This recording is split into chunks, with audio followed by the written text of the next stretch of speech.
We are back for another episode of Good Earners reviewing The Sopranos. And here on Good Earners, we like to talk about family, finessing, finances, and feelings in the world of Tony Soprano. Matter of fact, I'm not going to read the rest. Fellas, that was a real time thought right there. I'm about to start doing everything in life like that. You good at this. You good at this, that's your MO now. That's your MO I feel like I need to retake again now, but nonetheless, how y'all fellas doing, man? Good, man. Yeah, man. Feeling good, feeling great. Feeling good, feeling great, man. Always good to come and record with my brothers. Talking about some good old Sopranos, even if it is a dream episode. Yeah. We have to carry this episode. Whew, man. Jesus Christ. We needed the material last week for this episode. that would have carried us through.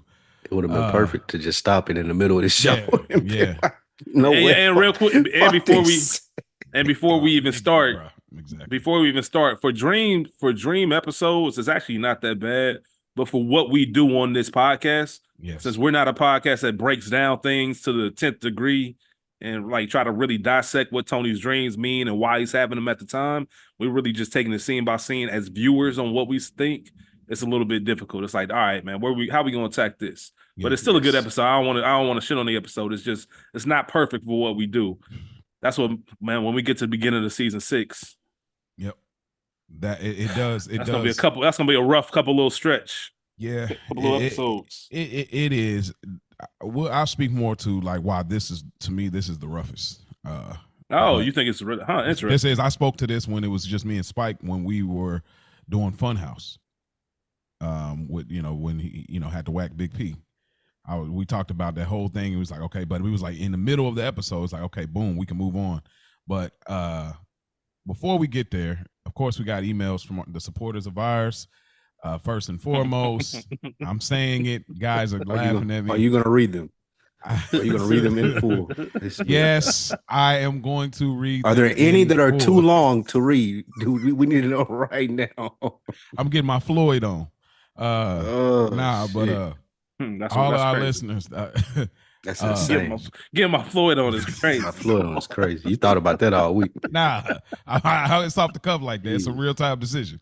But I want to say to Michelle, if you're listening again, we love you, Michelle. We really love you, and it's not being straight up like half-ass about like whatever. It literally was just a real time thing, and I've already explained it last week, but please still write us in. Just give us one of your like dope moments and break it down for us, or give us your rankings or something like that, or just talk about your experience with the show. Nonetheless, hey, she go right in. She go right in 2 words next time. She ain't gonna write anything, probably. She probably ain't gonna write anything in. But if you do, like seriously though, like we got love for all of our listeners. So I don't want it to be taken out of context. I know you being serious right now, but she probably thinking to herself, like, first of all, he don't read my shit, and then he give me directions on how to write my shit that he ain't gonna read anyway. Y'all making it worse. See, y'all gonna make us not get any because y'all gassing it. Like, see, look at him. But it's gonna make us get more. Yeah, I promise you that. Nah, people gonna test you now. People somebody know. Somebody. Hey, if I listen to this show. Yeah. If I listen to this show, I will write you a fucking book report every week. It'd be 2 weeks. I'm like, man, he ain't even read like my email at all. Did he? I was still sending it. I would make long ass comments. I would do all that. You know what? I would too. I would get to the point where we skip the reading. It probably you would just go straight into the episode. Like, you know what? We be getting too many emails. It's too many to read on air. We appreciate all y'all, but we got to get in the episode. That's what's gonna happen. We had to do it like that. But nonetheless, some of our emails from some the supporters of ours. We got hit up. Yes. I was just gonna say, I hope you didn't hold out on any of them. Make sure you. I want to hear all of them. I didn't. This one comes from YouTube on our last episode, I believe, Cold Cuts. It's T Ortiz 2151. She says, when this podcast ends, it's going to hit different. What are you going to do? I used to listen to Talking Sopranos, but to hear y'all describe it from a black perspective, I can relate. It's entertaining. The way y'all collaborated. The intro makes me super dramatic. Throwing the kitchen sponge at all All y'all, LOL. You're supposed to be earners. That's why you got the top tier position. Salute, gentlemen. Just when I thought I was out, they pulled me back in. So shout out to T. Ortiz. Appreciate that, man. Appreciate you, T. Yeah, that's dope. Not too long-winded. We appreciate it. Oh my God. This guy always busting balls. Short and to the point. We appreciate it. Goodness gracious. We got another YouTube comment from our last episode of Cold Cuts. Cool, from Blue Stang 302. Cool show, short enough. Comment, obviously, you know. They said sure. I think they're talking. I don't know.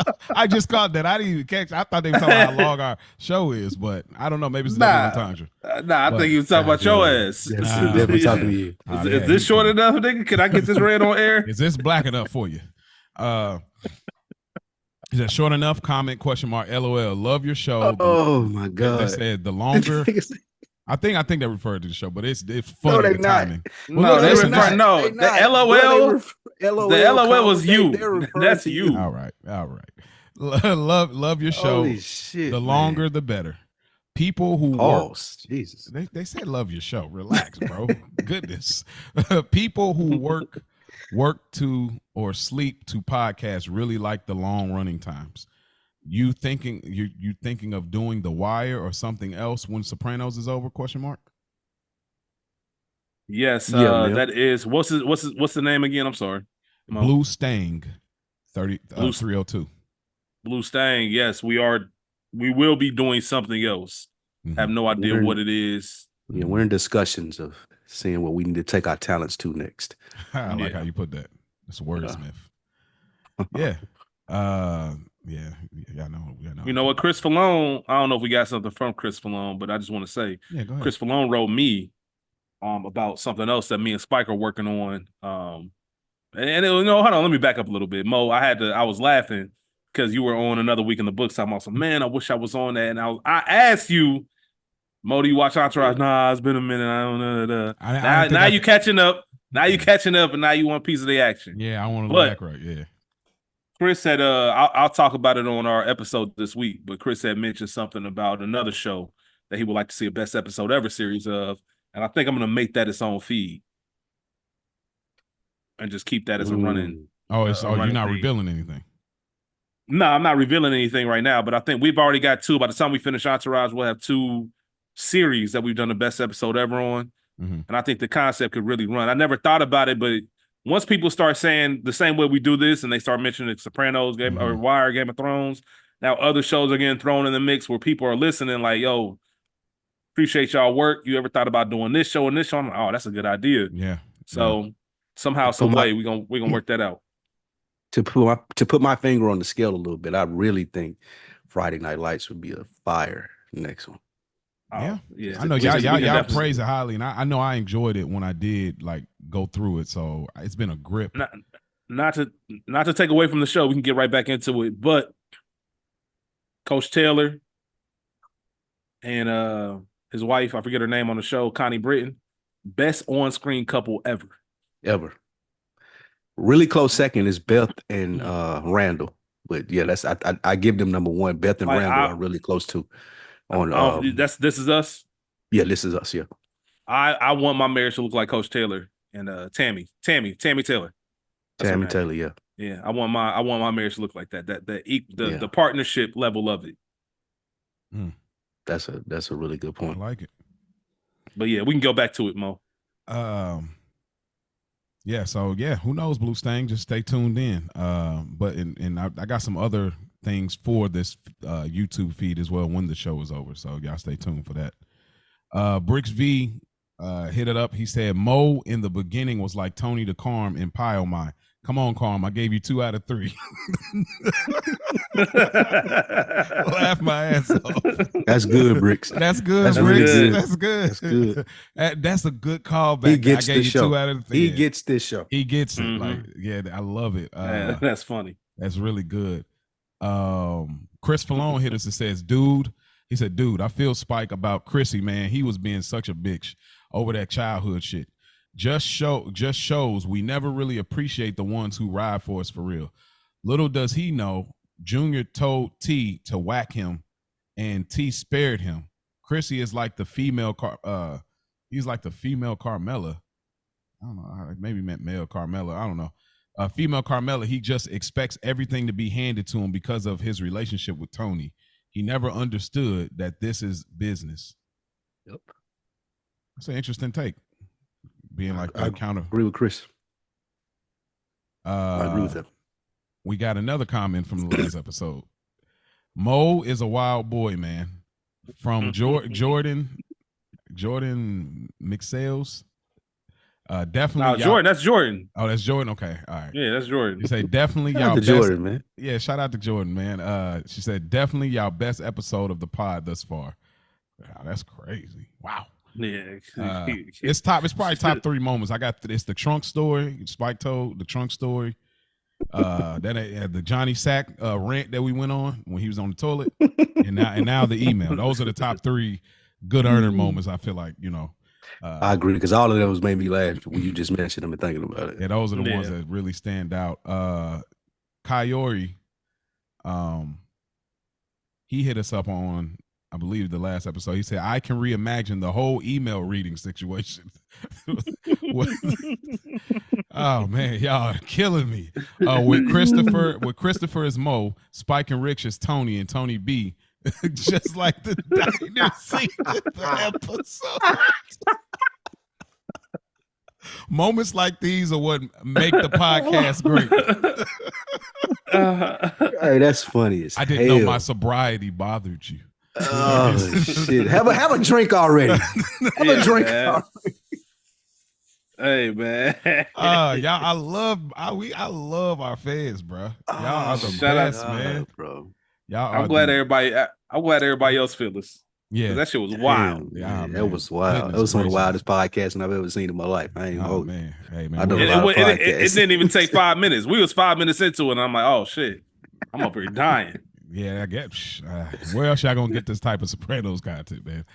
But I think that is it. If not, I'll punch back in for a second. But Spike Lee, and when he says a second, he means a second. He means a second. Oh my God. See that? Look at him. This is how it's gonna be from now on.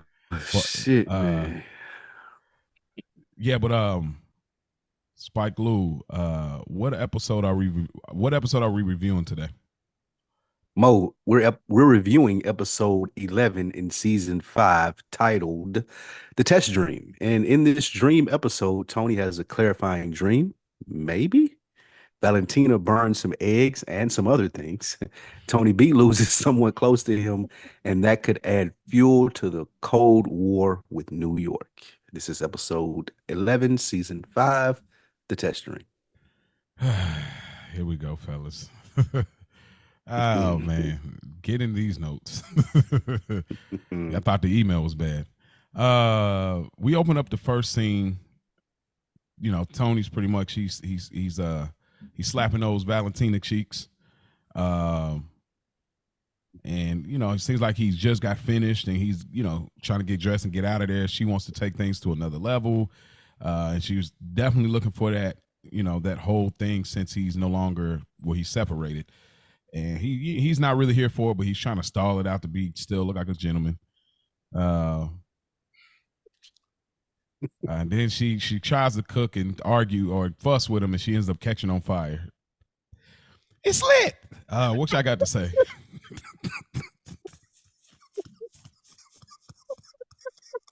I'm just laughing because Rich is laughing. I'll say what's so funny? What did I do? No, it wasn't even you. It's not even you, Bo, man. I feel so bad for this shit, man. But oh man, it wasn't supposed to be funny, but it was, wasn't it? It wasn't supposed to be. If this was real life, this is real life, it'd be a whole different situation, right? Yeah. A lot more concern, no jokes, no laughing, no nothing. But knowing that this is a fictional character, it went from her arm to the next scene. Her whole shit was. She turned to the Human Torch so quick, bro.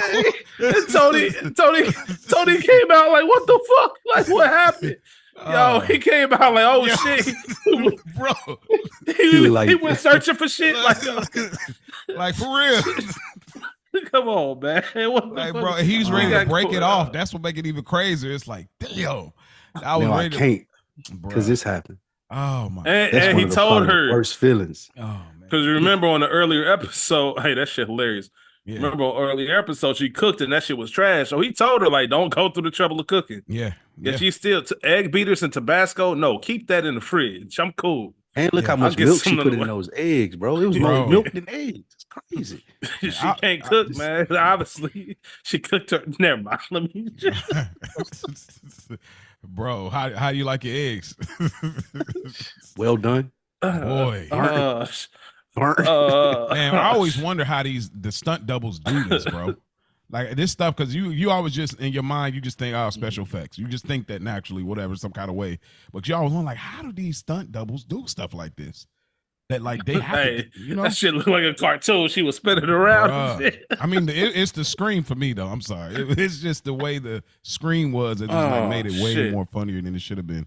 But you know, the shit ain't just like I want to clarify again, man. This shit ain't funny. No, it's not funny at all. And I want to be very clear.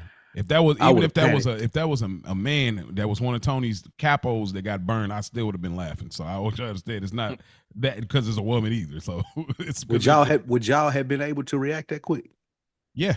I don't know if I would have figured it out that quick, but I would have got up and started like oh like I've been in. I probably would have done just what Tony. I probably would have grabbed the comforter. I'd have done just what Tony did. Stop, drop, roll. Yeah, I've been in a house fire before, so the reactions go real quick. yeah. So, but anything else y'all want to add to that scene? I mean, we ain't seen just the unfortunate situation that Tony was going to break it off anyway, and we seen like she was bitching, nagging, like, bitch, I left my wife for this, well, I want to hear it from you. So exactly. Just seeing that add up, which probably adds to the subconscious, right? Because there's in a way you can't cook. This would have never happened to Carmela, ever. You know how many dishes Carmela get cooked up and never get caught on fire? And then also I think it's a metaphor too that it seems like everything that gets close to Tony gets burned. You know, this is that type of episode, so why not throw it out there? This is kind of like the final straw. Like you set yourself on fire while cooking in a nice Italian relationship. Like, what am I can't do nothing with you, man. Like, get out of here. Yeah. Well, one might say things are heating up. Man, one might say that the fire is still lit.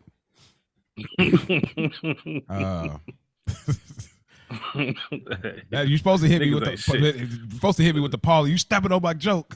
Like, man, but we already on some fried shit. Yeah, it's gonna be that type of episode. But hey, hopefully you're all right, man. Hopefully you're all right, man.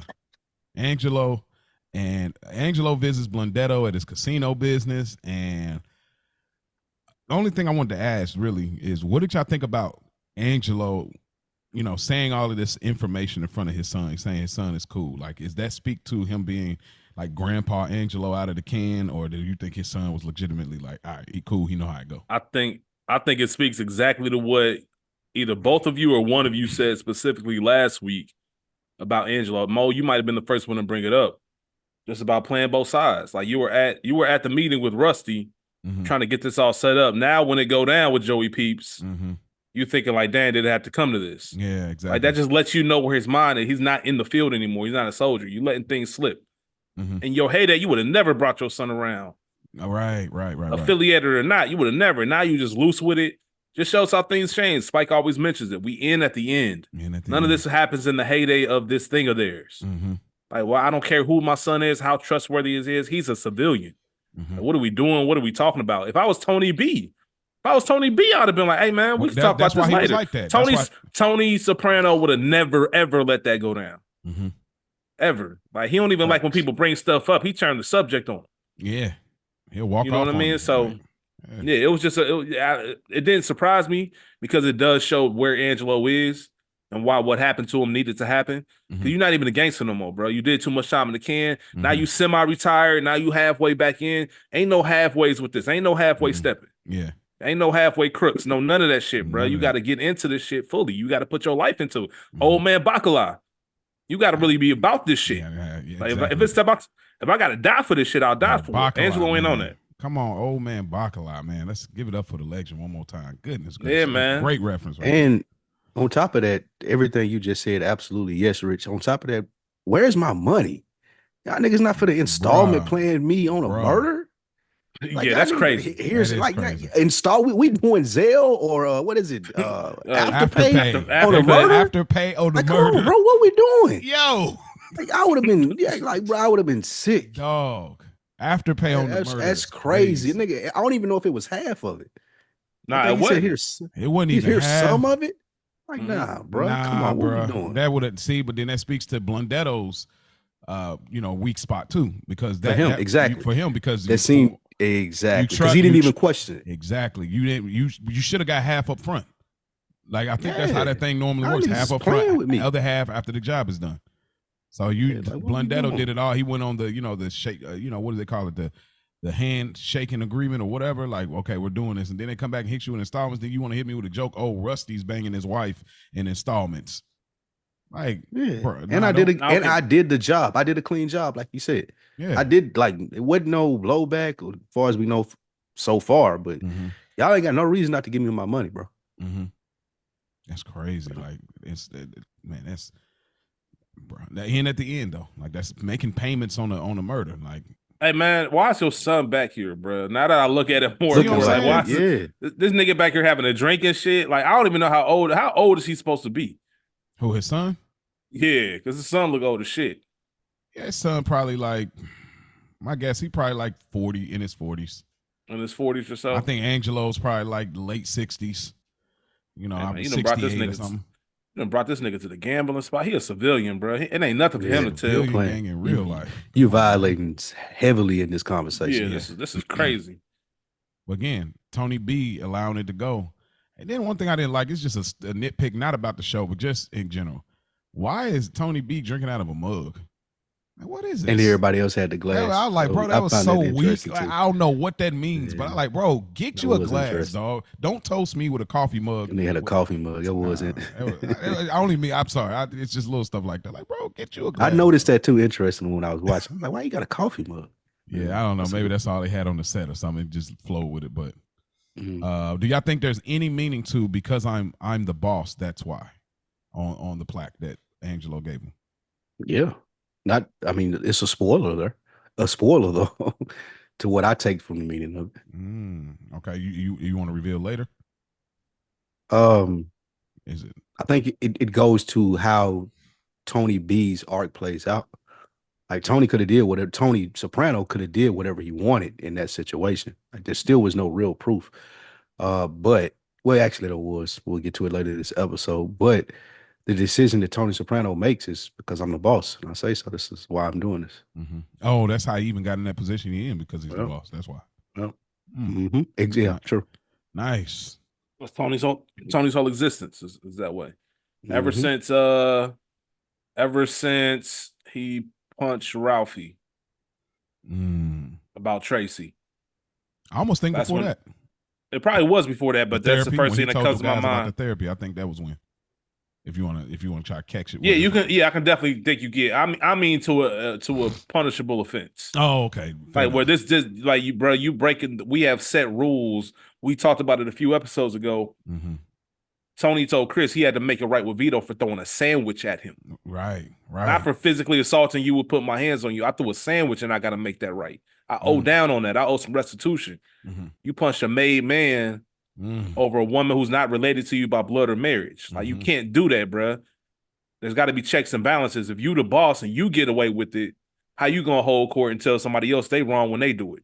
Wow. So this whole image of I'm the boss, that's why, that can only last for so long before other people start looking up and say, you know what, let's get a new boss. What's the guy that was whacked in the mob? Which one? Is it? He was above, I think, Gravano and Castellano, Paul Castellano.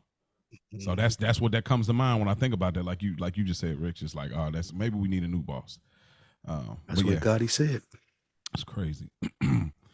We go to the hospital scene and we get Tony and Valentina in the hospital, and she's in shambles, unfortunately. And Tony's doing the honorable thing, I guess, by paying the bill. Anything I want to add to that? Yeah, you gotta do that. You gotta make sure she's good. Yeah. Even though we'll come to another episode. We'll come. Go ahead. Did she come back after this? Yeah. Oh, okay. Tony got some. He got to break some news to her. Okay. I couldn't quite remember, but I was like, okay. So at this point, if you want to do the breakup, you got to ride this out though. Yeah, you can't do it right now. You can still, because this isn't a spoiler alert in my opinion. Even though it doesn't happen this episode, we all know it's no secret that Tony was going to break up with her. Yeah. Right. As viewers right now, we just don't know when. I think the way Tony handled it, the way I look at it is, either way, you look shitty. Mm-hmm. So whether you do it now or you do it when you end up doing it, you look shitty. Mm-hmm. So whatever, man. Just cut your losses and keep it pushing. Yeah. If I'm Tony, what do I care? I don't care nothing. I don't care how you feel. Like, it's unfortunate that this happened to you and you burnt the eggs and yourself up, but I don't care. I'm leaving. I was leaving before this. I don't care. Tony really could. So walk us through. How do you do this? Spike, if you're Tony, what do? You just have to pay for the bill, but this is like you did. I'm gonna take care of everything. Have a good life. It's done. Don't call me. Here's the thing. No, you really can't. You hit her with the here's the thing. Here's the thing. Okay. Yeah, here's the thing. I actually came over. I was gonna end things with you. Like, I hate that this happened to you. Like, it sucks. I wanted to be here for you. That's why I'm here in the hospital. I'm gonna continue to visit. I'm gonna make sure your bills are paid. But that does not change the fact that I was going to break up with you anyway. So it was over before this. It was over before this even happened. So it was over before the stove. Like, I'm actually upset because now my breakup cost me money now. Mm-hmm. Yeah, true. Because I don't want to be a piece of shit and just leave you stranded. It's interesting they brought her back because it's been a grip. We're almost at the end of season 5, and we ain't seen her really since the end of season 4. When Ralph, around that time. Nah, she was earlier this season. Was she? Yeah, she been like popping in and out. Oh, she popping. I think he was having sex. He was looking at the dog or a picture or something like that. Didn't he have to meet with Johnny Sack? Was that her that was with him? Mm-hmm. Was that Gloria? But wasn't that last season though? You might. It was her. I don't know. It was her that was with him, but I thought that was. I can't remember. We talked about Feach. Feach feels like ancient history, and that was a few episodes ago. Goodness gracious. So all of this stuff is kind of. I feel like season 5 covered the most ground.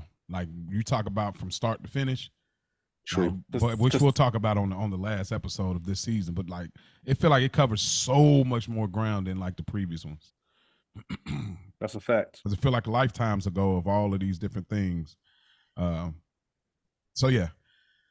We go to the next scene. Angelo, he's walking out of Costco, getting his stuff packed up. He's driving. So it looks like somebody's, driving him down, tell him to go around. They go around and stop and then hit the car. Come to find out is Billy and Phil Leotardo. And pretty much they tell him like, yo, Johnny wants to talk to you. He's like, all right, yeah, I drive on my own, chokes him up, throw him in a whip, and pretty much, finish the job.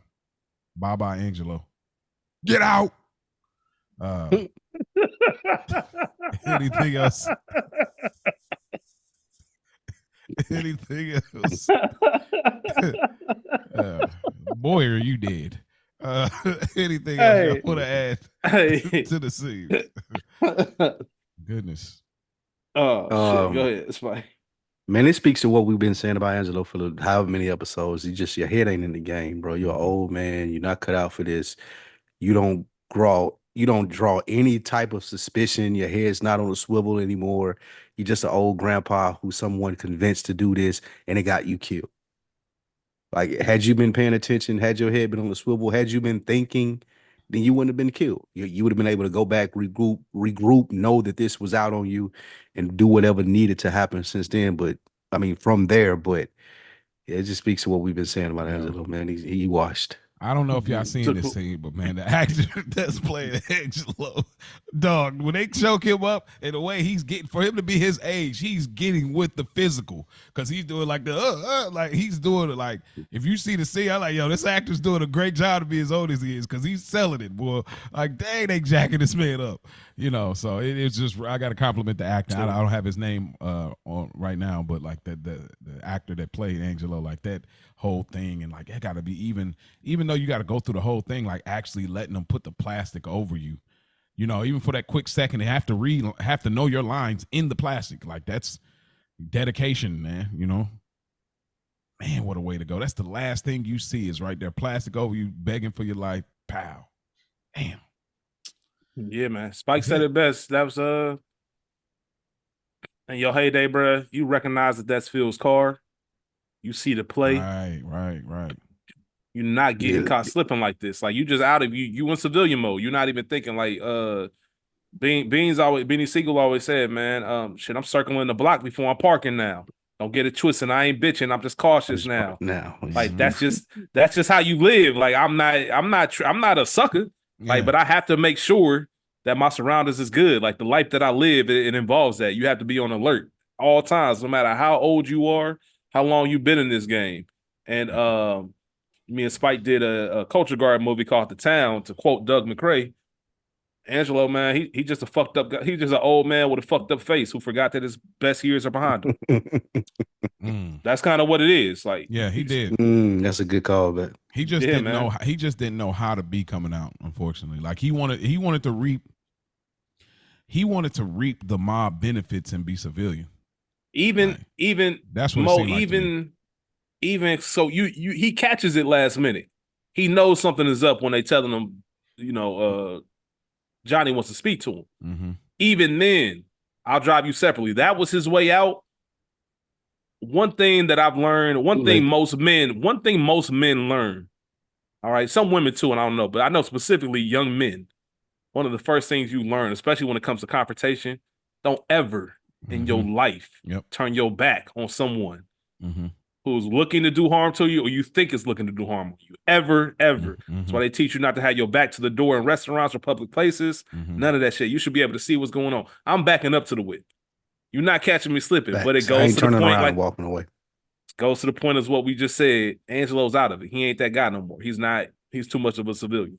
He had to go. He had that come. He could have got out of this murder 10 different ways, man. Yeah, he could have not even got into this period if he had never been a part of the calling the hit.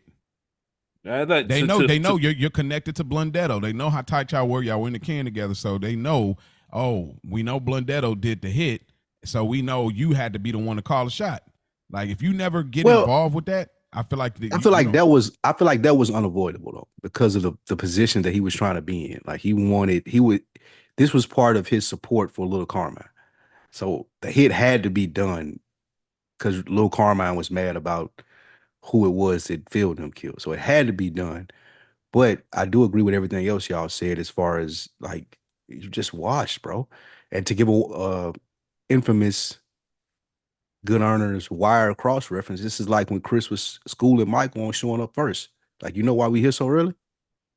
I need to show up before they do so I know what they thinking.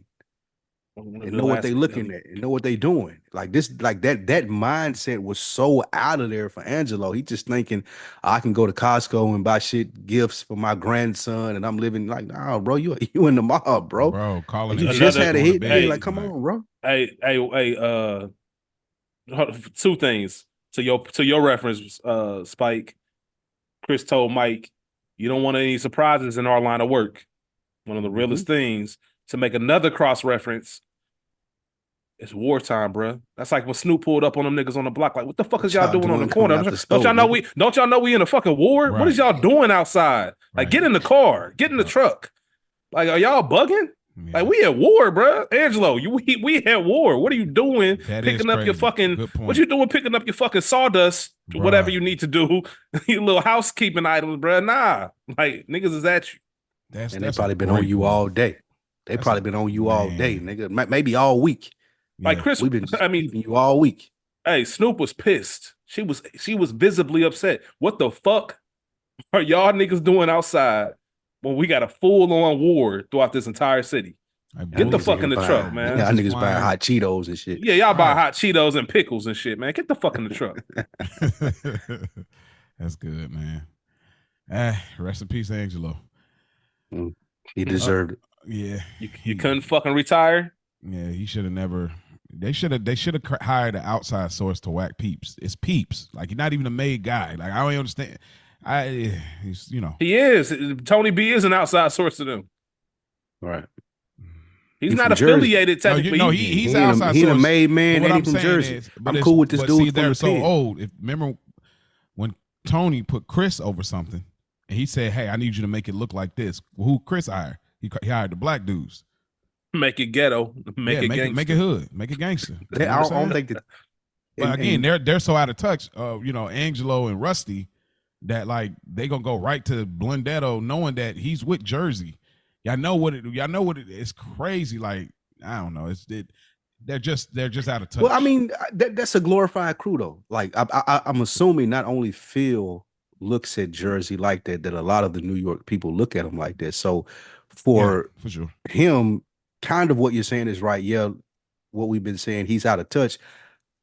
However, he is still Tony B, an outside source. I met him in the pen. He's part of the Jersey crew. He's not from New York. He don't really have an idea how close Johnny Sack and Tony Soprano are. It's just, I know this dude who could get this done. And he just happens to be in Tony Soprano's crew or Tony Soprano's cousin. So, yeah, I think it was an outside source for him, for someone in his position. He ain't got the ties that Chris has still to street gangs and shit like that. Well, niggas can do it. Yeah, fair. We go to a morning scene. Tony has finally got a maid in the house, which I'm glad, because his house looked terrible. And then we find out she threw away today's paper. I ain't got nothing else to add to that. Anything else y'all want to add to it? Just a setup scene as to why Tony has to go into a hotel. Like, the house is just too. He got too much going on. Just need to clear my head. It gives you a little bit of sense as to why he. Yeah, he mentioned I forget he mentioned the actual problem, but even if it wasn't, I got enough money to where I can just get away for a few days. Man, I'm irritated. They can't get, saying that the help can't get. I can't remember her name. Marcia. Either way, she throwing away today's paper. She making enchiladas that I don't like and didn't ask for. Like, they messing up all types of things. Like, let me just chill. This house look crazy. Let me just get a few days in a nice spot, just to kind of reset and get my shit back right. Mm-hmm. Yeah, you're right, yes. Mercer, yeah, but that's all it is, man. It just justifies why he was in the hotel later. Okay, because I kept being confused because somebody brought up you'll be at the hotel or something. I was like, what? Why is this? I don't know. It threw me off a little bit, but I think what you're saying makes a little more sense. Just a little weekend getaway. You done took those before, man. Yeah, for sure. I don't know. I guess I don't know. I'll revisit that a little bit. It makes sense, but I don't know how much sense it makes for Tony to me. That's all. But I just want to get away. Yeah, but this is a weird season too. Anyway, so Tony goes to visit Blundetto, and Tony coming over to his his mom's house, and he's venting, and Blundetto seems to be anxious. Tony's just going on and on about his problems, and at this point, there's a look that Blundetto has where you can see he's starting to get pissed with Tony's bickering and complaining. He's crying about his problems when it's like, bro, nigga, you don't even know what the half of where it is for me right now. So, yeah, interesting scene. What did y'all think about this? How do y'all think Blundetto played this? You think he held it? We see it as viewers, but in the moment, do y'all think that, like, if this was real time, do y'all think he kind of held it tight-lipped here as far as his intention? Bro, a real life red flag. I know we haven't met each other. If I ever pull up to y'all spot and give y'all food and y'all sit it on top of the VCR, I'm going to know that something is wrong. Oh, man. You didn't take it to the kitchen. No. You didn't take it to the kitchen and sit it on the counter. You didn't put it in the fridge or the freezer. You sit the enchiladas that were just made and probably still warm on top of the VCR. Yeah, something's up. That's a great point, dude. Regardless of all the other shit that was weird and him being anxious and cleaning up and, Tony asking what's wrong. If you take this platter of food and just sit it on top of the TV, I mean, bro, out there, I need to really find out what's up with bro, because it may not be long before he do something crazy. Mm-hmm. So, yeah. I wish there would have been a little bit more. That's a great point, Spike. I wish it would have been a little bit more of like, hey, what's going on? Like, not that are you sure you're okay? Like, I don't have to ask you if you're sure. I know you're not okay. I know I've already something. picked up on that. Mm-hmm. Like, so what's really going on? Because all right, Tony Soprano, I dropped over unannounced, right? Which is something I don't do. I don't do the surprise pop-up visits, none of that. Also, Tony B, if you're really that busy or you got stuff going on, tell me. Like, don't sit here. Like, the last thing I want to do, or what really pisses me off, is I'm sitting here talking to you and I feel like I'm an annoyance to you. Because I'm not an annoying nigga. Like, so if I'm telling you something, it's either off our relationship, I think I can just trust you to vent about these certain things, or I really have some things that I want to discuss with you. But if you cleaning up, like literally got your back turned cleaning up stuff while I'm in the middle of like really getting some shit off my head, I'd rather you tell me like, hey, my man, I ain't got the space for that right now. Like, I hear you. I ain't got it right now for you. Like, so you might need to holler at Sil, holler at Paulie, somebody else. I got too much going on. Whatever that means, he could keep it at like, this house is a mess. The kids get on my nerves. Ma driving me up a wall. Casino taking up a lot of time. Whatever your excuse is, without having to bring up Angelo, you can. But don't just be up here talking to me about some, or have your back turned and act like I'm an annoyance. And I ask for a Coke. Kids, he rolling your eyes. Go get him a Coke. I ain't doing none of that shit. But let's be real. Let's be on the other side of with Blundetto, outside of everything. You know you got a homeboy, a friend, or a family member that call you and is like, they just, I don't want to say trauma dump, but like they just always like, it's always something going on, and they got, oh, then the other day I was trying to go to the laundromat, and it's just like, maybe it's my personality because I'm quick to tell somebody I ain't listen, bro. I ain't got it for you today. This sounds serious, and I ain't there. One of the important things you said about it, Mo, is like you have that friend that always does that, and you handle that a certain way. Yeah. Today you handling it crazy. Yeah. Like you anxious, you send enchiladas on top of the VCR, you rolling your eyes when I'm talking to you, like Rich said, you got your back turned, cleaning up, like, nah, something up. So even if it's not appropriate, you need to be open with me as far as what we're doing is like, nigga, what's up? I know something up, but what's up? Yeah, that's true. I don't even think Blundetto respect Tony as boss. I don't think he ever did. He ain't his boss. He his cousin. Yeah. You don't look at him as boss. You my family. Yeah, Uncle Al, man. Like that's why I think I told the story. I think I told the story when I worked at H.H. Gregg, when I was a manager. When I stopped being a salesman and became a manager, first thing they did was move me out the store I was selling with. Because they gonna look at you like you a coworker. You've been the one talking shit with them, playing the games with them, like fucking around with them, making the jokes on the customers with them for the past year. Like, you can't be their manager now. It's no work like that. We got to get you to a whole new store with people that don't know the salesperson of you. Yeah. Like, bro, we too close. H.H. Gregg is throwback. There's a lot of people don't know that. Yeah, that's a classic right there. Yeah, that's a certain part of the country. Only a certain part of the country know about that. Not a lot of people know about H.H. Gregg, nigga. Yeah, man. There's a few of them type joints out there, like LS Airs, Circuit City. Yeah, Circuit City been out. H.H. Gregg, boy, you could if you had a mouthpiece on you, boy, you can negotiate yourself some shit in H.H. Gregg. Yeah, I think I remember that too. That's crazy, dude. That's because they got paid off. We ain't gonna go down there. I love nostalgia. You know me, so. Yeah, man. They found it in Indy.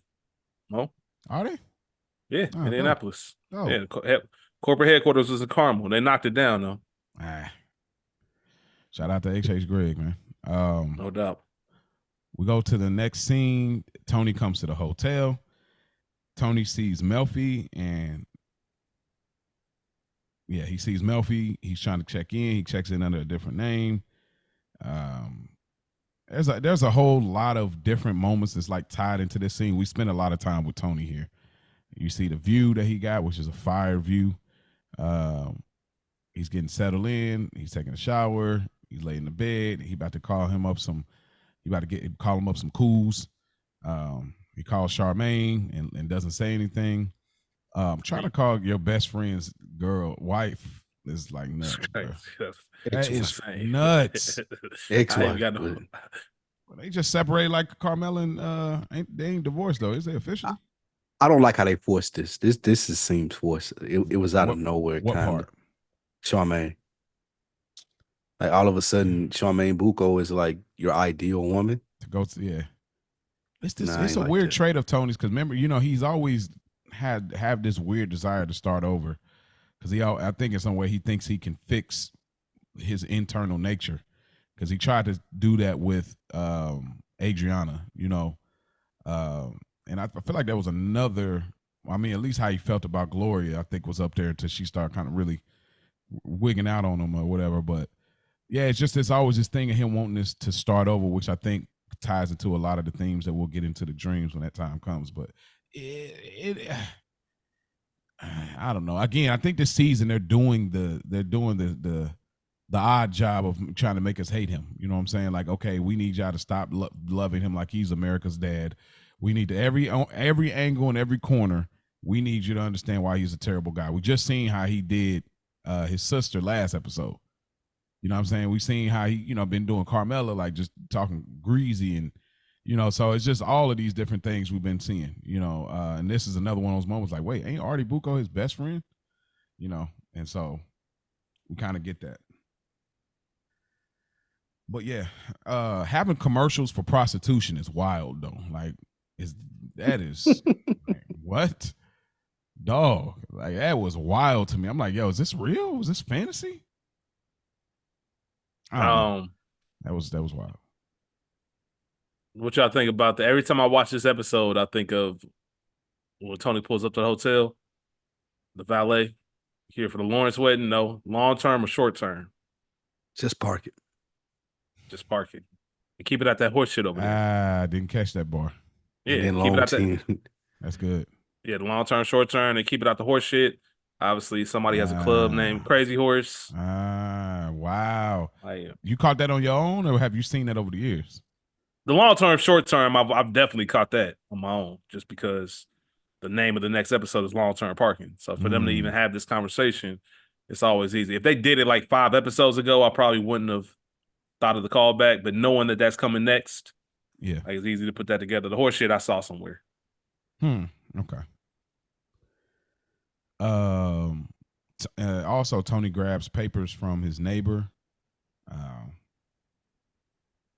It's just crazy to me how that was like the update back in the day. Like, now we'll pull up the phone, right on the phone, you get the update of what's the latest of, Instagram, whatever. Like, you literally like, give me the paper if you ain't watching the latest cable programming.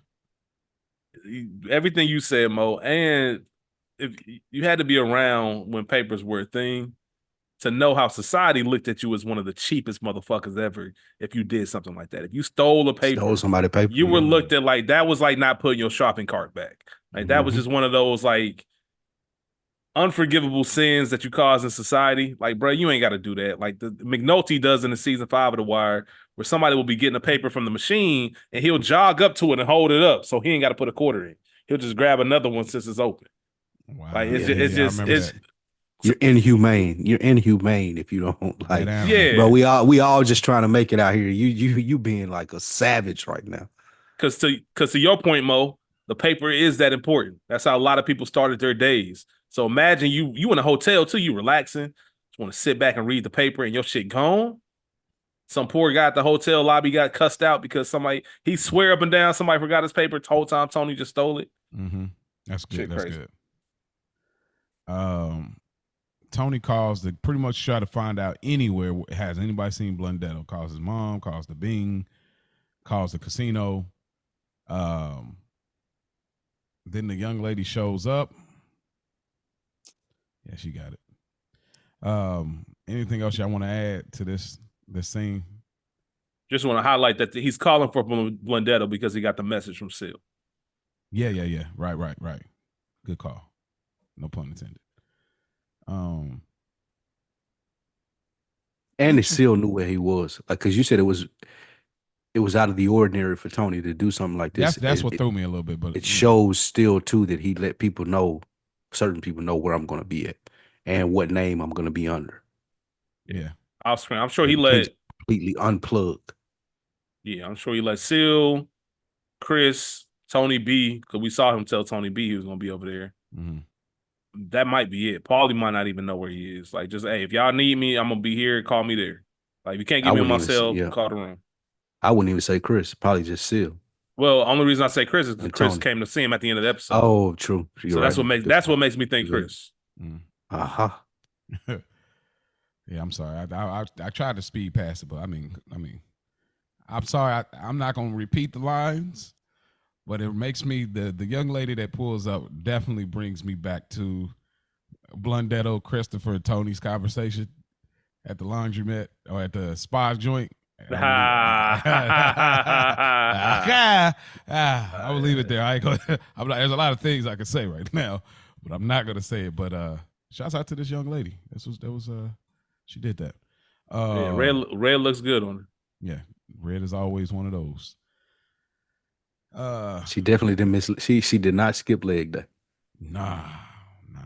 I mean, she did not skip leg day. She really put it on him because he woke up next to.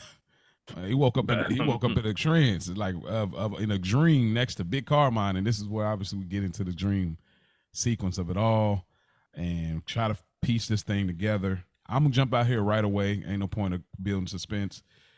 The reason I don't like this as much, and we'll get to each scene, but like the reason I don't like this dream sequence out of all of them the most is because it doesn't. I've loved how Spike has framed it, and I've never been able to shake it off since you framed it that way. Why you said I would rather spend more time with the characters than trying to give us this big way around telling us something. And this episode is the definitive one that bothers me more than any of the dream sequences because we clearly know you're gonna have to get your cousin out of here.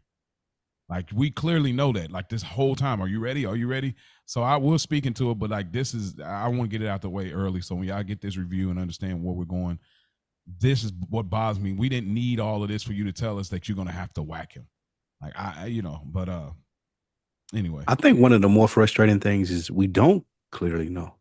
Like we don't like we know that there was this issue with Tony B in New York, but we get broken the news to of what he did in response to his boy murder. Mm-hmm. Like by I think Chris came and told Tony.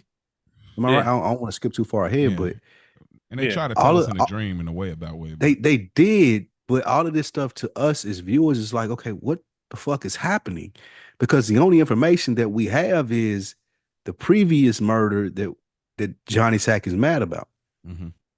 It would have been way more effective if we had seen what Tony B done or did, play out on screen. Yeah. That way we are more on Tony's side, but it goes to what we've been saying all this time is they're trying to paint Tony out to be the bad guy and us to trying to maybe root against him as fans or as viewers and watching the show. But one of the most frustrating things, and I agree with you, Mo, about this dream sequence is it would have been way more effective had we seen it play out. Had I seen Tony B do the things that Tony was dreaming about, should I do it or should I not do it? Based off what we know already and not what's going to happen, it would have been a lot more effective. But it just wasn't effective because like we're wondering where these dreams are coming from because we don't have any information yet. We won't get the information until later. Yeah, it's not necessary. Like I get y'all getting your artsy fartsy on, but it's like it's just not necessary. Like I'm sorry because there are so many other ways y'all could have played this. Like I'll speak to it later because I want to hold us up here when there's so much to go through as far as the dreams. But like, y'all could have played this so many other ways, especially with that connection of the story and the unidentified blackmail. Y'all could have played it so this emotional thing where it's like, damn, I can't believe I'm like Tony could have crept up on him and seen him in action from afar. It's like, damn, and now start having a panic attack watching him do it. And like now I got to figure out, so it would have been there's so many other ways. I could write something another way. Like, come on, bro. But I didn't even need Tony to see it. I just needed to see it myself. That's all as a viewer. I don't even care if Tony seen it or had a panic attack. I get what you're saying there, but I just needed to see it as a viewer, Tony B's response. That way it holds a lot more value for me when Tony Soprano responds to what he did. Mm-hmm. Just getting Chris to come say that shit third person as a viewer, you're like, oh, okay. Like, it don't hit the same. No, that's why it's a polarizing. All the dreams episodes are very polarizing because you have a crowd who is like us. So like, just show me that. Just do what you do. Like, just show do a normal storytelling format Then you have the other crowd that's like, oh, this is what makes the show The Sopranos, because they can make something like this and be different and draw outside the lines and color outside the lines, go outside the box, the whole nine. I get it. I do credit them for trying to take the approach to show something else. But I think it's okay to also say, hey, that didn't land for me. I get it. Like I completely understand that they try to be creative, and I do think it is a creative episode from a viewer standpoint. Just give me what y'all been giving me, man. Just show me the actual like crime as it happens, and let me see Tony figure this out in real time. Let me see Tony do it. Let me see Tony react to that in real time. Like, so what happens when you can't find him on the phone? You call his moms, you calling everybody looking for him. What's that search look like? Like, what do you do to find Tony B? Like, all of that. Like, just yeah. You know what it is too. It's where they choose to use the dreams. That I think that's probably more of it, because I'm not even necessarily mad at that creativity, because I did like that my first run, as far as, man, this is different. Like I said, oh, this show's different. Like this is way more than a mob show, because of the therapy, because of the dreams, because of the, you know, the funniness, the dark humor, all of the different things. So the dreams are necessary, but it's where they use it for me. It's like, why are y'all using this to get us to get in the psyche of Tony, telling him, hey, you're gonna have to whack your cousin because he's about to make another decision against your behalf. That's it. Like, just like they did with Big P, like that whole fun house. Like his stomach hurting, he having a bad dream, all this because he got a whack P. I don't like where they're using it. It's my issue. I would have we'll get a later scene. I'm not gonna tell you the next season where Tony is on a cliff and he puts his hands up. He says, "I get it," and everybody still asks, "What does he get?" That is where, to me, a dream sequence would have been perfect. Take us into the psyche of Tony in that moment because of all the things he did. And that, to me, would have been a better place for the dream sequence. But this, I don't like where they're using it. Like I think that's my bigger problem. But nonetheless, we see Big Carmine. He's in bed with Tony, and he says he misses his wife. This could be obviously Tony's subconscious telling him. This is the early subconscious of Tony saying he misses his wife, and maybe he's thinking, if I don't get back to her, I could end up with the same fate as Carmine. And then, of course, the burning hair reference to Valentina. Then he gets a call, kind of like your time is up kind of thing, maybe. Anything y'all want to get from it? I'm not going to be extra deep, but I'm going to try to pull things out of it that I think they're trying to tell us in Tony's mind. Nope. Just want to point out that that's David Chase on the other end of the phone. Ah, good. I love stuff like that. Yeah. Then we go to the next scene of the dream. Tony's in a session, but he's in a session with Gloria. We get this session, and they're doing the joking physical abuse thing, referencing some old show. Did y'all know this show? The Honeymooners. What you talking? The Honeymooners. What are you talking about? Honeymooners, nigga, Ralph. Like, come on, that's a classic. You know the Honeymooners is stamped because when Jadakiss was doing his verses against Dipset, after one of the songs, he said, after he did the New York verse, he said, "Man, what are we doing? I could have been at home watching the Honeymooners. Like, why y'all even call me here for this, man? Like, I could have been in bed watching the Honeymooners. Yeah, that's a classic. Yeah, for our generation, Mo, a little bit older than you, the Honeymooners it used to be on like TV when wasn't no more TV. Like at the end of the night when TV had went off and they were just showing reruns and stuff. This is like I Love Lucy, Andy Griffin. I know those. I just don't. I just never. Honeymooners was the same thing. Like just it might have been a little bit before then. Or no, I guess it was around the same time. Around the same time. Yeah, because I had Nick at Night, so I know about, you know what I mean. Like Honeymooners, it used to come on Nick at Night. So it must have came at a pocket where I didn't. I'll check it out. I'll check it out because I definitely saw Lucy, Munsters, Addams Family, all them black and white shows.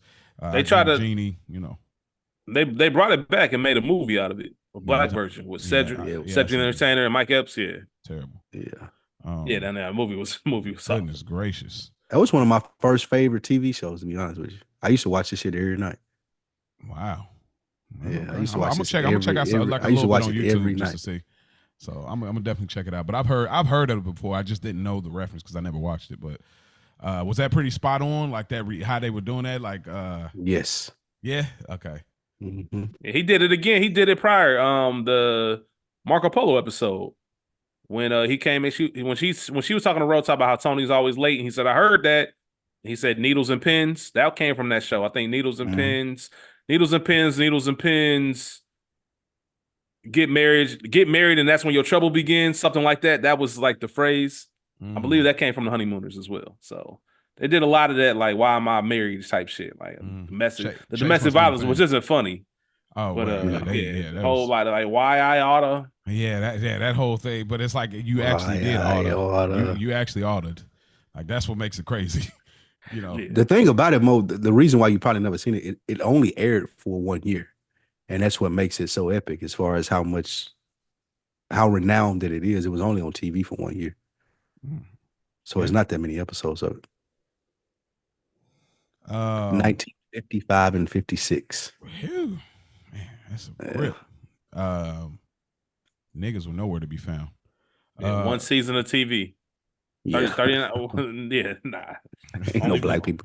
Ain't no black people on that show, bro. I don't know. When you start getting the 50s and 60s, ain't no niggas around, buddy. You better go ahead, dog. Bro, when you told me to watch A Wonderful Life, I was like, oh my God, not even the extras in this joint. Like, ew. I mean, I get it. It's the times. We know what it was. I'm not tripping. I'm not about to get all blackety black on some like 1950s. It was the times, but yeah, it's just funny to me. But we get this comparison or this confusion of Gloria stabbing Tony's eye versus Livia. So obviously his mom is in his subconscious as well as Gloria in some senses, and they kind of serve the same spot in his memory. And so that's when he spits out the drink that he had, because he was like, but yeah, you tried to stab my eye. And he's like, no, that was your mother. And he spits out the drink. But then there's this moment here. And I said, they flip. And he said they use the same exact, almost verbatim, same verbiage of saying, man, sometimes these sessions feel like taking a shit. And then as you said, no, I prefer to think of it like childbirth. Then Tony concedes this time versus when he wasn't dreaming with Melfi. And he said, no, trust me, it's like taking a shit. He says right here, he said, maybe it is like childbirth. And then Gloria turns into this real serious moment. She's like, I never had kids. I died too young. And this to me is, if there wasn't evident before, to me, this is the evident that I think Gloria was pregnant with Tony's kid. Like that other dream that I think we already got it already with the bacon bun in the oven. Yeah, when she had died, yeah. And then this one, I think to me, this is just one of those evident things. So I thought it was a slick way to write that in there.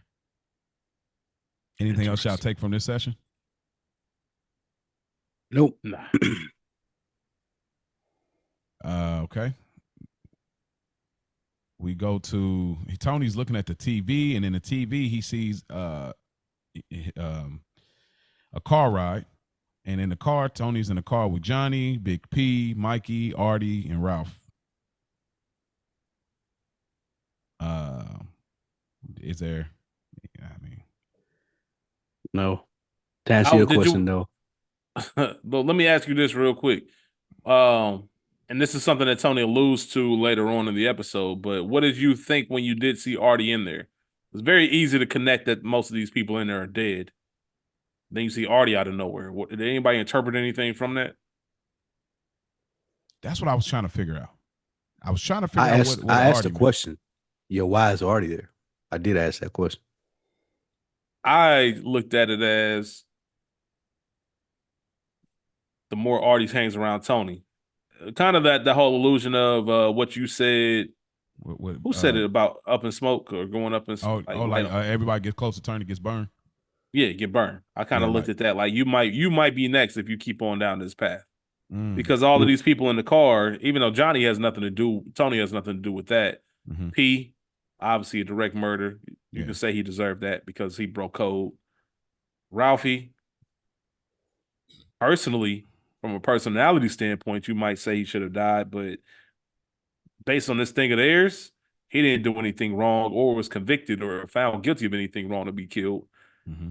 Mikey Paul Misi, he kind of just, that's casualty of war. Yeah. What's Artie's purpose in this? I don't know. It's just something interesting to think about. This is one of those episodes where I'm going to love to hear people's thoughts. This would be, if Mo doesn't read them, I'll read them, and Spike will read the emails, because we would love to hear. We got y'all, even if they're too long, man. Yeah, even if they're too long, I'll make sure y'all get those. Yeah, we would love to hear y'all thoughts about specifically Artie and just any of the dream stuff. I'm doubling down on it, damn it. I'm doubling down. Hey, You can keep them Michelle, on the shorter don't be end. discouraged. Don't be discouraged, Michelle. Hey, If you we're want not to write a talking about long we're talking about email any about listeners. this. I don't want to separate her from anybody because we don't even know. No, I'm just saying if she wants to write a long email. Yeah, if you do, I will have the fellas for sure. Like if y'all want to send a long email, I will have one of the fellas. I will have one of them read the whole thing through and through. They're probably better readers than me anyway. So, yeah. But anything else to Did that? you raise your hand to read in school, Mo? Every here and there. I'm a good reader. It's just sometimes people word things a certain way that it chops. I don't know. Yes. Plus, I don't have my glasses on, so. But yeah, so I guess they go and Tony loses his tooth in the dream, and that's gonna be kind of a through line thing where I looked up what that possibly could mean, which many people believe that a vivid dream of teeth falling can symbolize a recent loss of something important, like a job, a relationship, or a loved one. So obviously, this is like foreshadowing, losing the tooth. Yep, stress related. Making a tough decision, anxiety, all of that stuff is related. When you start dreaming about losing your teeth, or you could just have bad dental hygiene. Need to go get checked out. Yeah, true. Then we get Tony at the house and his outfit is changed. Now I will say I feel like I will give them credit for, which I don't need my credit, but I will give them credit for how dreams feel. Because to me, the way it transitions is kind of how dreams feel. Like it's so random like that. Like to go from here, then all of a sudden you just in a car. Then now he's in his house and he got a jumpsuit on. Well, he had a regular suit in the car. So it does, as far as like, I don't even know how you write this and put this together to make a dream feel like a dream, because it's hard to replicate that on paper and even harder to replicate it in like directing, but really good. So we see Tony and he's in the house. His hair is kind of messed up. He's walking and it looks like they're getting ready to go. They're supposed to be getting ready to go meet Finn's parents, and Carmela's like, get dressed, and then he's looking at the TV and she's like, you're always looking at the TV. Come on, like we gotta go. And he was like, I don't know. It just seems more interesting to me. And that line kind of resonated for me. Like when we watch a lot of television, you know what I'm saying? We watch a lot of film, and that line to me kind of resonates. Sometimes it does feel more interesting than the everyday life, just watching this other life, watching these others act, even how we're doing with this show. That line resonated for me for sure. Anything y'all want to add to this portion of the dream with Carmela and him looking at the TV and the TV looking back at him or whatever? No. It's nothing. I mean, you did a really good job of summing it up there, but it's just with these dream sequences, it's just hard to take anything away from it, bro. Because we don't know unless you one of them shows, like you said, that break it down in that way. Like I'm looking at it as a viewer, and it's like, okay, and what's going on? That's really kind of like, why do we care? Is more than anything. Yeah. Like it's not so much like, oh, that's what that meant. It's more like, why do we care? Maybe it's like why is this happening? Why am I not seeing actual stuff that's happening on the show? That's why I said at the beginning, Mo, as you just said, as someone who digests a lot of television, a lot of film, I appreciate what they're trying to do, the creativity of it. For someone who has a podcast who breaks it down scene by scene, there's not a ton to really talk about because we're not getting into so this sequence right here. So remember back in, if you study this book, like we ain't doing all that. So it's really not much to add to it. It's a dream of them. This nigga Tony bugging out. He having dreams. Yeah. That's what's going on. I mean, he got good cools. Now he's having a dream. Then he wakes up. It really, like, that's the review. But, of course, it's a little more than that. But we get Tony he's at Vesuvio's, and we meet Finn's parents, which is, one of them is Macasian, but he's not labeled as Macasian. He's not introduced. Here's the thing. He's not introduced as Macasian. However, he's credited in this episode as Macasian. So what does that mean? Nigga, what does any of this mean? Rich, I was hoping you had something for me because I hope you had something for me. I'm like, I mean, it's nothing. It's Tony dreaming. Like Tony knows. If you want to put it in some kind of terms, Tony knows that this is Mackenzie. He knows that that's Mackenzie. But in his dream, this is Finn's dad. Okay. Another person who died because of Tony's doings. Mm-hmm. Not sure where to take it from there. Then the actress playing what you gonna say? No, I was gonna say so the thing, one of the through lines of the dream, the different sequences is the pattern. That pattern is all the deaths connected to Tony. And to remind us that he's in a dream, because it doesn't just work for Mackenzie, right? Because his wife, who we introduce as Mrs. DeTrilio, she's a real actress. Mm-hmm. They say her name. That's Annette Bening. Like, she's a real person. She's a real actress. So he knows that these aren't Finn's real parents. It's just kind of like I'm in a dream. You know how it is. You said it earlier, Mo. You slip in and out of consciousness as far as what's real, what's not.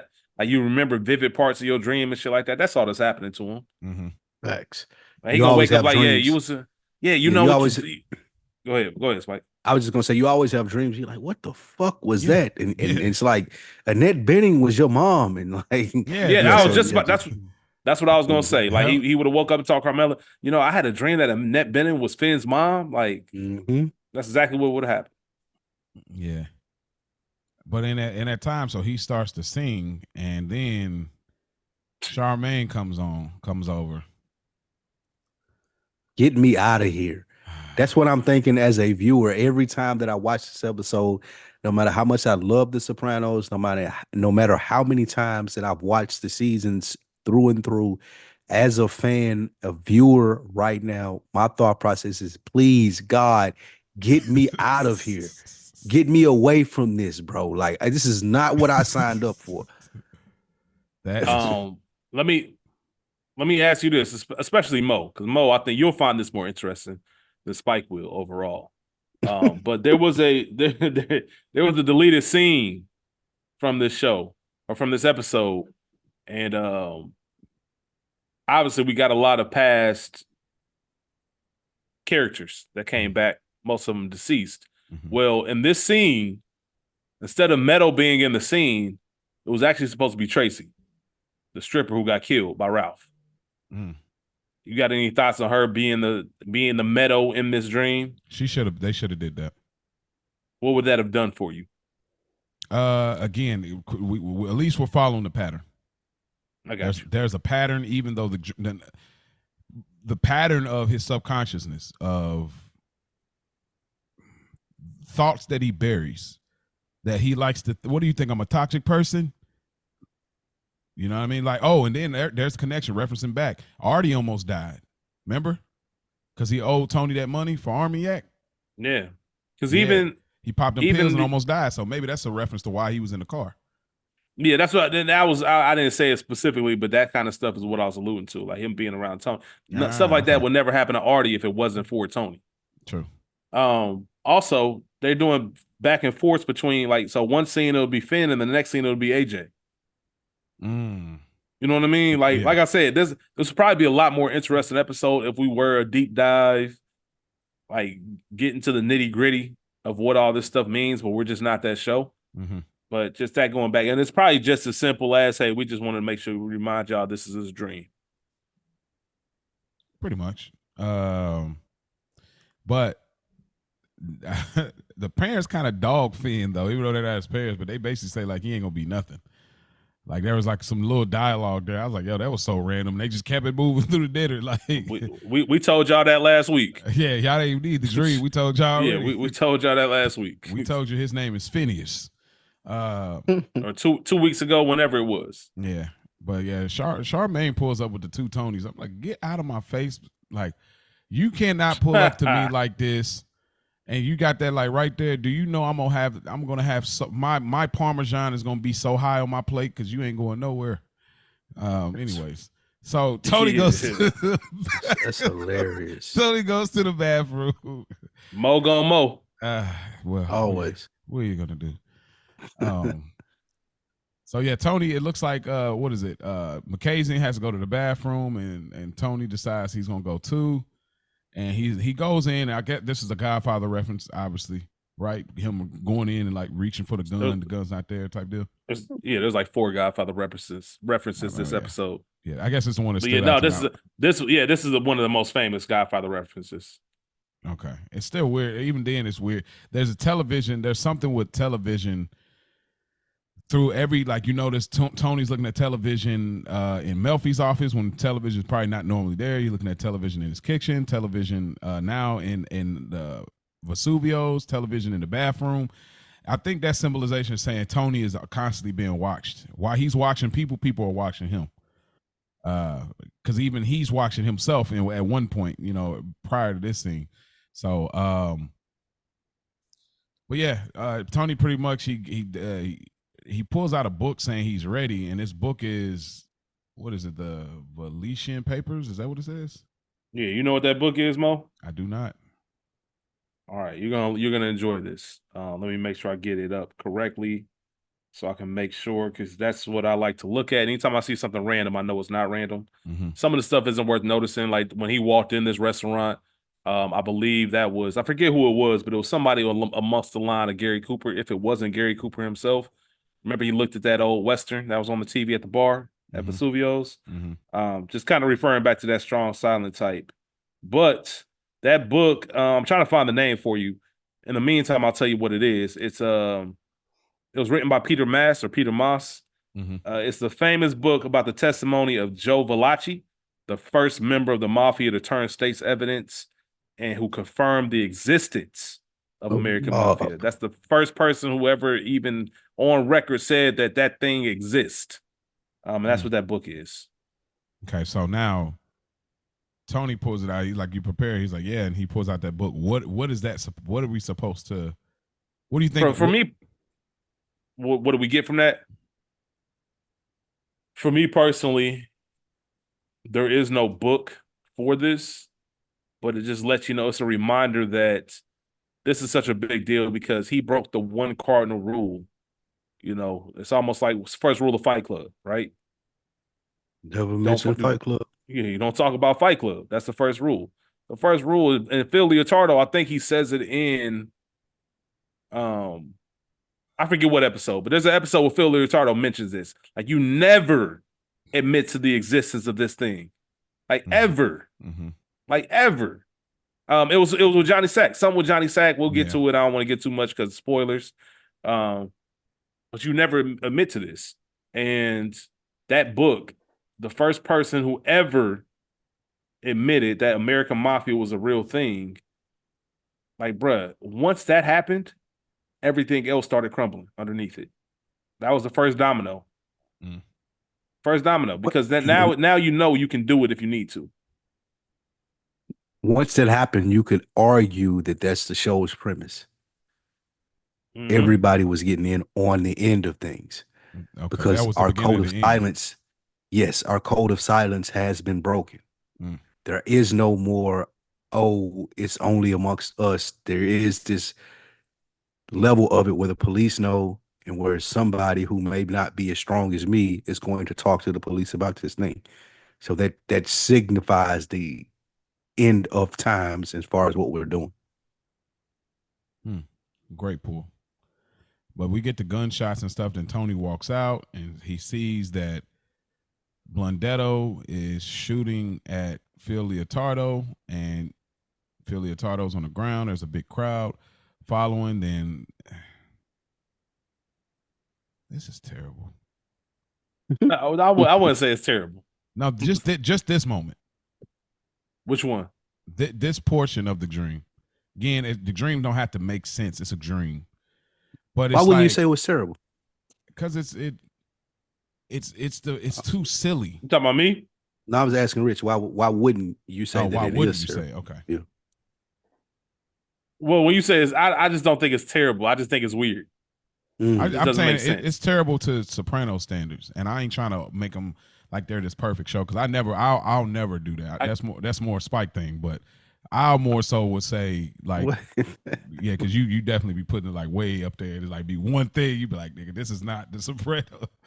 You put them up there, but No, I'm saying terrible to the standards of even when y'all been getting creative, it's too silly. Which again, it works. That's why you can get away because it's a dream. Dreams have silliness to it, but it's just like he's pointing the finger, he's making the noise, psh, psh, like what is this? Pachon, what is this?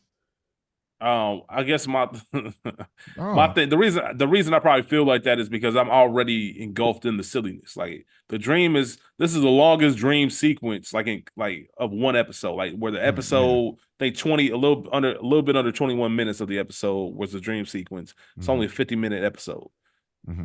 I was already engulfed in it, so I was already accepting the bullshit. So stuff like this doesn't surprise me. If it was just a regular episode, then all of a sudden we have that, and then Tony shooting the fake fingers. Then I'd have been like, hold on, what just happened? But I know all of this stuff that I'm witnessing right now doesn't make sense. I'm going to have to read for 3 hours to really dissect exactly what I just watched. Like all of that. So I guess I didn't really care enough about it to call it terrible. I expected all of it to be different than what I was used to.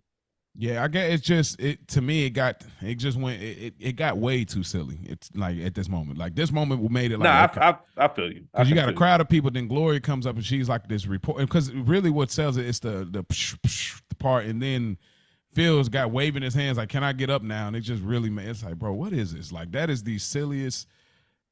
I wish they wouldn't even put that part of in there. Like even if Phil just laid there and they never did, but then they're interviewing them down, and now they just got too silly for me right here. I was like, okay.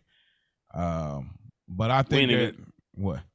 Go ahead. I was just gonna say we didn't even talk about Phil getting his Goodfellas get back with Angelo. Oh yeah. Yeah, that's how. Why'd you bring that up, huh? I don't know. I just thought of it in real time. That's how Frank Vincent went out in Goodfellas in the trunk. Got Angelo like that. Yeah, that had to be intentional. Oh yeah, I'm sure it was. They could have got Angelo so many ways, and that's yeah. Dope. I'm sure that was intentional. I love that creating that universe like that. But yeah, pretty much. Blundetto brings up, hey, why don't you tell him about what happened 20 years ago? He's like, I can't go into that now. But the only thing that I found interesting within this portion of it is there's a crowd, and I never noticed this until, like, of course, I follow YouTube Soprano pages. And something very interesting is Paulie's in the crowd. Did y'all notice that? Yep. Back to back. Hey, I like that record. I'm gonna get back to that for the record. We go on. It goes from that. They pretty much saying, hey, you know what you got to do, kind of thing. He's running, and now somebody's shooting at him. I don't know who's shooting at him. I didn't catch that. Lee Harvey Oswald. Who is that? You don't know who Lee Harvey Oswald is, Mo? Mo, stop. No. This shouldn't surprise y'all. I'll be in my own bubble. Y'all know this. I know, man, but some stuff is just not bubble worthy. Nah, my bubble. Like some stuff is like, whoa. That's like if somebody said they didn't know who OJ, like they never heard of the OJ trial. Like it's almost like what? Like what are you talking about? Explain to me who to do this first before you give it that type of. The fact that I got to explain who Lee Harvey Oswald is kind of wild. Like I'm sorry, I'm not gonna like belabor the point. Is he somebody that like shot a president or something? Yes, nigga. See, nigga. Yeah, why you trying to? No, I don't. I'm not playing. I promise you, I'm not playing. How was that your first guess, Nick? Your first guess was the fact that you knew the name. I said, okay, he must be like somebody. All right, so popular.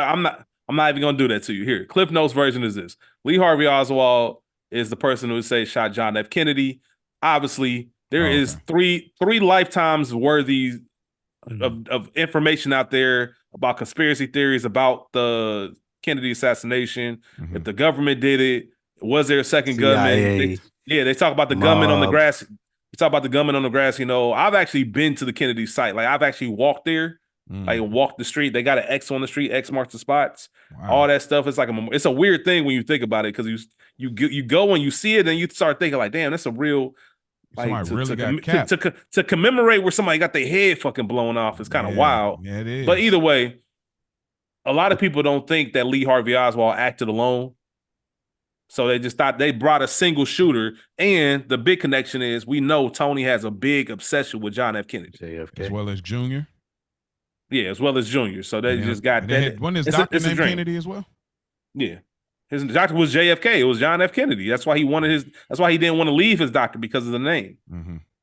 Okay, so that's like if your doctor name was Aubrey Drake Graham.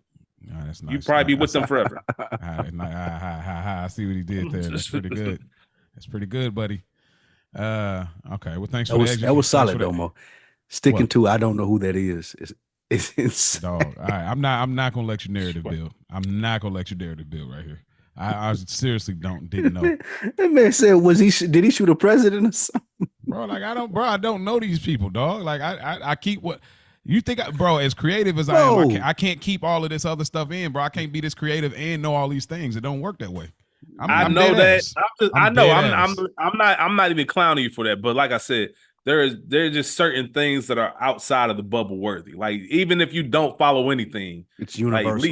Like Lee Harvey Oswald is just kids who were born in 2018 probably know who Lee Harvey Oswald. That might be a stretch, but what I'm saying is that there are just certain names and certain events that just. I remember event like I would remember the event. I don't know the name though. Like it's just some names don't stick with me. Like I wouldn't. That's fair. You know what I mean? Like you say, you know who Charles Manson is. You know who Charles Manson is. He's like some crazy serial killer or something. Okay, but you know that's the same kind of thing with like I'm not saying you know exactly who he is and all his life shit, but you know the name and you know like that's the dude they said shot John F. Kennedy. See, I never heard. I just never heard the name before. That's fair. That's what it was. Like I might have been taught it, but I cannot recall ever hearing that name. Public school system failed my dog, man. I was just about to say they failed all of us. Speaking to the public school system, I had a science teacher in the 7th grade. He took a week. He was a science teacher. He took a week out of science course to go over the JFK assassination. My man had he had projector film and all of this shit that people hadn't seen before. He was like an aficionado of the whole JFK assassination thing. He took a week out of our regular scheduled class programming to tell us about the JFK assassination. Yeah, if anybody out there, that's how I know. So, if anybody out there is a conspiracy theorist or loves conspiracy theories, I probably don't have to tell you this because you probably already done it. But like I said, probably one of the biggest, most searched, probably number one outside of did we land on the moon, stuff like that. Is the Earth flat? Outside of those two, the one is like the JFK assassination. What really happened that day? Who did it? Who's responsible? How many gunmen were there really? All that shit. Like it's just one of the biggest. And not to get too deep into it, Mo, the thing about it was the dude who did it, the Lee Harvey Oswald, even when they were taking him away to get questioned by police, somebody killed him because they thought that he was connected. Well, the dude who killed him was connected with the mob. Well, yeah, something like that. There are people who like they like rabid. I mean, lifetime. You can spend literally. I'm not exaggerating, Mo. You can spend the rest of your days looking this up and still like be able to find more information about all that stuff. Like now, I'm no exact. There are people who've been researching this since the 60s. People are still trying to crack the code. And people are still finding out new information today. Like absolutely, that's one of the biggest mysteries. Like that makes who killed Nicole and Ron Goldman like nothing. Like who killed JFK is the real thing. Like it's just a huge thing. Yeah. Wow. See. Educated a brother. Yeah, Tony pretty much runs, and that was a good reference. Now that kind of feels a little makes it better for you. You may get it, definitely. But we get Artie pops up out of the corner, and pretty much Tony goes through a dark alley. He ends up in the car with in the car with Artie, but Artie's look like he's crying, or he said he's wiped out. And it's like they've been traveling for a while or something. I don't know. Who knows? In the back, other of the car, than David Chase, who knows? Like, what does this mean? So in the back of the car, we got Gigi, and who's the other guy? Come on now, is that Richie? Yeah. Okay, bro. From this angle, it didn't look like him. It's like dark, so I'm like, it looked like him, but it don't. But you in your full troll bag this episode, Mo. All right. Now, see, I don't know Lee Harvey Oswald. Is that Richie? Like you in your full bag this episode. Dog, I don't have to do that to be. It's genius podcast. No, it's and not. I give you that. Like I'm not that guy. Hey, I'm not that good, bro. I'm Content not that over good. Everything, but Jesus Christ, I'm not that boy, good to troll. Like, see now after the email, y'all gonna turn me into like this. Like trying to get on podcast and it's trying to like, man, come on, bro. No. Not at all. But I can see a world where where you 100% doing that on purpose. Hey, y'all, I wish that would be dope if the people could keep it positive. There was like a Good Earners Reddit feed that people like theorize. That's the last. That's the last thing I would ever want. Reddit is Reddit. I know they. No, I said positive. They could be positive, but I know they get. Ain't no such thing. That's an oxymoron, bro. Positive Reddit feed. Like hell nah. People really had to say the worst things about us, probably. Nah, I would never want. If there is one, I would never want to know about its existence. Yeah, you're probably ever. Right. Yeah, I'd probably be getting high. I go sicko mode in real life.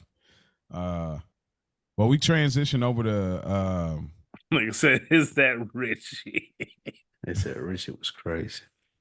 Who was Lee Harvey Oswald was even crazy. That's not crazy, bro. I ain't even gonna Hold on, man. Hold on. Time out. Call a nephew or something. Call one of your young nephews and ask him do they know who that is. And then hit me. They 18. You 30. Oh no, I'm okay. You don't got no nephews in their 20s?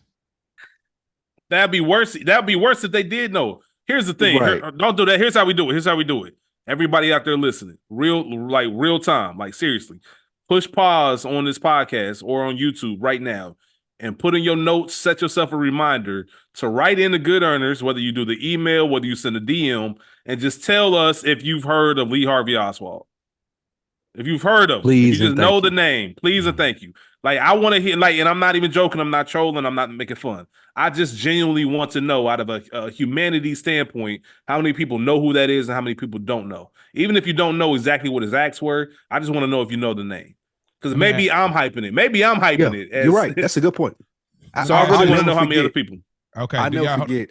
I was having a conversation with a homeboy of mine, and it was after the Rick Ross song BMF came out.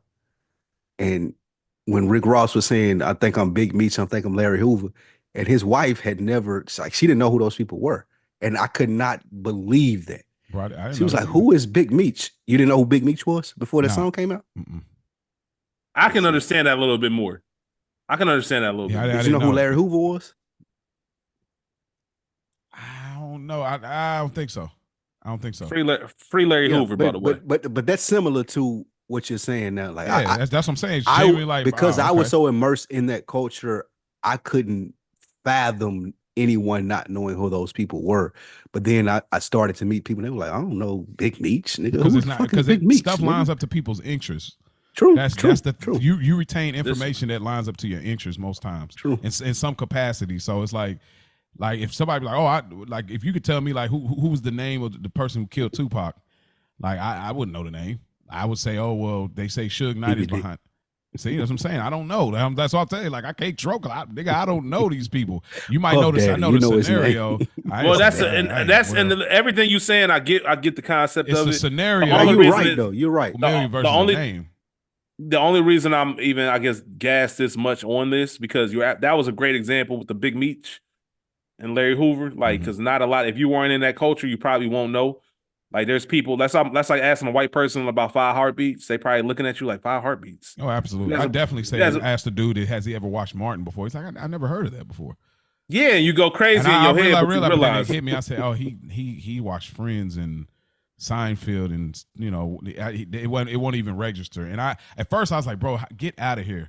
But then I asked, he knew Fresh Prince. He was like, yeah. I said, oh, okay. I kind of understood. I get it. So, but this is somebody who was accused of killing a U.S. president, one of the most famous, popular U.S. presidents ever, and it's still a conversation 60 years later about what actually happened that day. That's why it's so mind-boggling to me. Like, it's not like a Larry Hoover. Like, this is somebody who killed JFK. Like, this is I don't know. Here's the reality, bro. And not to mention his brother got assassinated as well. Right. But here's the reality, y'all. And y'all know this. Y'all know this too well. Just like everything that's going on now, niggas don't care. Niggas don't care because it don't. I ain't gonna go on a deep rant, but you get what you get where I'm going. You know what I'm saying? Yeah. So that's what it is. So the reality is like, oh man, that's crazy. Niggas don't care. Like, bro, I gotta feed my. I ain't even. So yeah, that's what it really be. But like, nonetheless, no, thank y'all for cluing me in for sure. No, that's fair. Hey, I do want to hear. I do want y'all to write in though. Yeah, write in for sure, please. And I'll let one of these. We'll read it if it's long. Yeah, if it's long, we'll read it. I'll let them take over that portion. I got tapped on the shoulder. And free Larry Hoover. Okay, yeah. We get Tony. Now he's mashing He's mashing Artie's wife's potatoes at this point, and he's there. This is crazy. Giving the cuckold in a dream sequence is crazy. That's insane. That is insane. You know what cuckold is, but you don't know what Lee Harvey Oswald is. Hey, I'm sorry because I remember something about sex and not another man. I'm sorry. Look at Bo trying to flip my bad. I should study more on, shit. You study less on some shit, not more than study less on some shit. I ain't study, some stuff again. You remember what lines up to some of your interests. So, that's a part of that. But nonetheless. Nah, it is crazy. It seems crazy, but the sucking on the thumb, like Charmaine was into it, man. Yeah, man. I was like, oh, I see what type of time she on. Yeah, you've been waiting for a scene like no. Then he says, she likes it when you rub her muzzle, and pretty much she rubs her nose, and then we transition to Tony on the horse. Pretty much Tony's in the house. He's talking to Carmela. Yeah, you got something to say? I was just saying that to me that is an important scene. What the horse one with Carmela? Yeah, it is. Just because of the words. I think I want to come home. I want to come home. This has obviously been on his mind, and the horse, whores. What I mean, kind of that double, like that stretching the word horse with horse, which was really good. You can't bring your horse in here. Can't have him. And in here, not to mention sitting on your high horse. Sitting on your high horse, yeah, exactly. That's really good, and I like it because it's like. We would have been straight, like she'd been straight for all these years. I mean, she did tell Tony that she wanted him to like be pure and come home to her at one point. I mean, he ended up being dirty again, but like it hit the house when what's the young girl name again? It's not Slavana. Eileen. It's start with an I. Oh, Slavana was a cousin. Irina, yeah. Yes. Slavana was a cousin, yeah. When Irina called the house, it hit the house. So when she says you can't have your whores in here, it's like whatever you're doing. Everywhere. Yeah, exactly. So that made it to the house the last time, which is what broke us up in Whitecaps essentially. So yeah, I like this scene, and pretty much I like the reveal that Tony has been thinking about wanting to come home. That's about it. All I got on that part of the dream. Tony sees his coach. I think this was kind of an insightful one. Shout out to Horseface. And that's not me being rude. That's his name on the wire, y'all. I'm not calling that man Horseface. His name on the wire is Horseface. Nah, no doubt. But this coach scene with Tony, anything that stood out to you? Any insightful things that kind of stood out? He was saying some interesting things. I don't know how important it is to the rest of the series, but it was some interesting things. Anything y'all want to add to the scene? I think that this Solid is scene. This is probably the best part of the dream, because in reality, that's what it really comes down to: us facing our own fears and our own doubts. Like that coach represents all the doubts that he knew were true. The reason that coach, and he mentioned it to Carmela at the end of the episode. I had another one of my coach dreams. The reason he has those dreams is because those words, even from back in high school, they still resonate today because Tony knows he was right. Mm-hmm. Tony knew that coach was right. Like, yeah, I do have some things about me. I do have some leadership qualities, but I also know that I'm going to take some shortcuts. Yep. I'm going to do them my way. Yeah. I'm not going to, I'm not going to do things. What's the Breaking Bad reference? I'm not going. I'm going to take a bunch of half measures. I'm taking a bunch of half measures. Crazy that I knew what you was talking about. Yeah. So he knows that his coach was right, and he knows that. Yeah, that's why this dream. Tony said it. Like, that's what I do. I'm trying to find out what you like. I'm trying to play up to that so I can kind of work you the way I work everybody else. Like, my gift is my charm. My gift is my gift of gab. Again, that being able to get people to do things based off how I approach them and how I present it. Like, that's Tony's thing. But you can also tell he's not necessarily proud of that. Like, he has more things to offer, or he felt he did. Otherwise, none of this shit would matter to Tony. He wouldn't give a fuck about what this coach said in high school. Yeah. I can't tell you one thing one of my coaches said in high school on some like negative shit. Well, I don't give a fuck. Who the fuck is you? Yeah. It's interesting too, because Artie was kind of the one that was looked at a certain way at this time, which we referenced back that I believe Artie was a quarterback. But like it's very interesting how he, Tony corrects him on it, but he's thrown off so much to Coach Molinari because he's like, Buko, pretty much was like a clown, like back, he was doing the most. And you was the one I felt had potential, but you took the easy way out. And it's an interesting thing because it makes you wonder, Tony, how much Tony diagnosis play a part in why he didn't go to the straight and narrow. It definitely makes you think. For me, in this moment, it makes me think about, like, did that play such a part as why he couldn't do the straight and narrow? Or is it a nurture thing where he was around people and it just naturally occurred that he was going to do that? I don't know. Because he could have been like AJ. Like we could literally be seeing the mirror of Tony AJ, and he just chose a different route, But I don't know. Yeah, Tony too lazy to work a 9 to 5. Yes, exactly. But I like the scene. I like how it was shot. I like the whole bullets melting, teeth falling out, the whole thing. It was definitely horror filmish, for sure, for me. You know what this always reminds me of? When every time I see that coach smoking that cigar, I think about like elementary school and like we really living in a time where teachers would be in the teachers' lounge just smoking the cigarettes. Man, walk by the teacher lounge, smell like cigarettes, like it just go into a restaurant smoking or not. Just those like when you could really just smoke anywhere. That's crazy. And nobody even said anything. Nobody even thought twice about it. Like, oh, you about to light up that cigarette? It's cool. That is crazy, dog. Like just cancer all over the place, bro. Yeah, smoking or not is crazy, bro. Smoking or not at the restaurant was nuts. Yeah, non-smoking, smoking and non-smoking is bro. Smoking and non-smoking hotels, like all that. Yeah, I remember we seen teachers smoking in a conference, like walking past as a student. We thought they were in trouble. Like, oh man, they're in there smoking, man. It can't be no good. Like we were so worked up about it. I was like in the 4th grade, bro. I'd never forget that. Dang, that's crazy, bro. Tony wakes up and pretty much Chris comes over, breaks the news to him that, pretty much Billy got whacked, Phil got winged. Chris wants the chocolate. Obviously, he's still battling it, sobriety, so that's a part of it.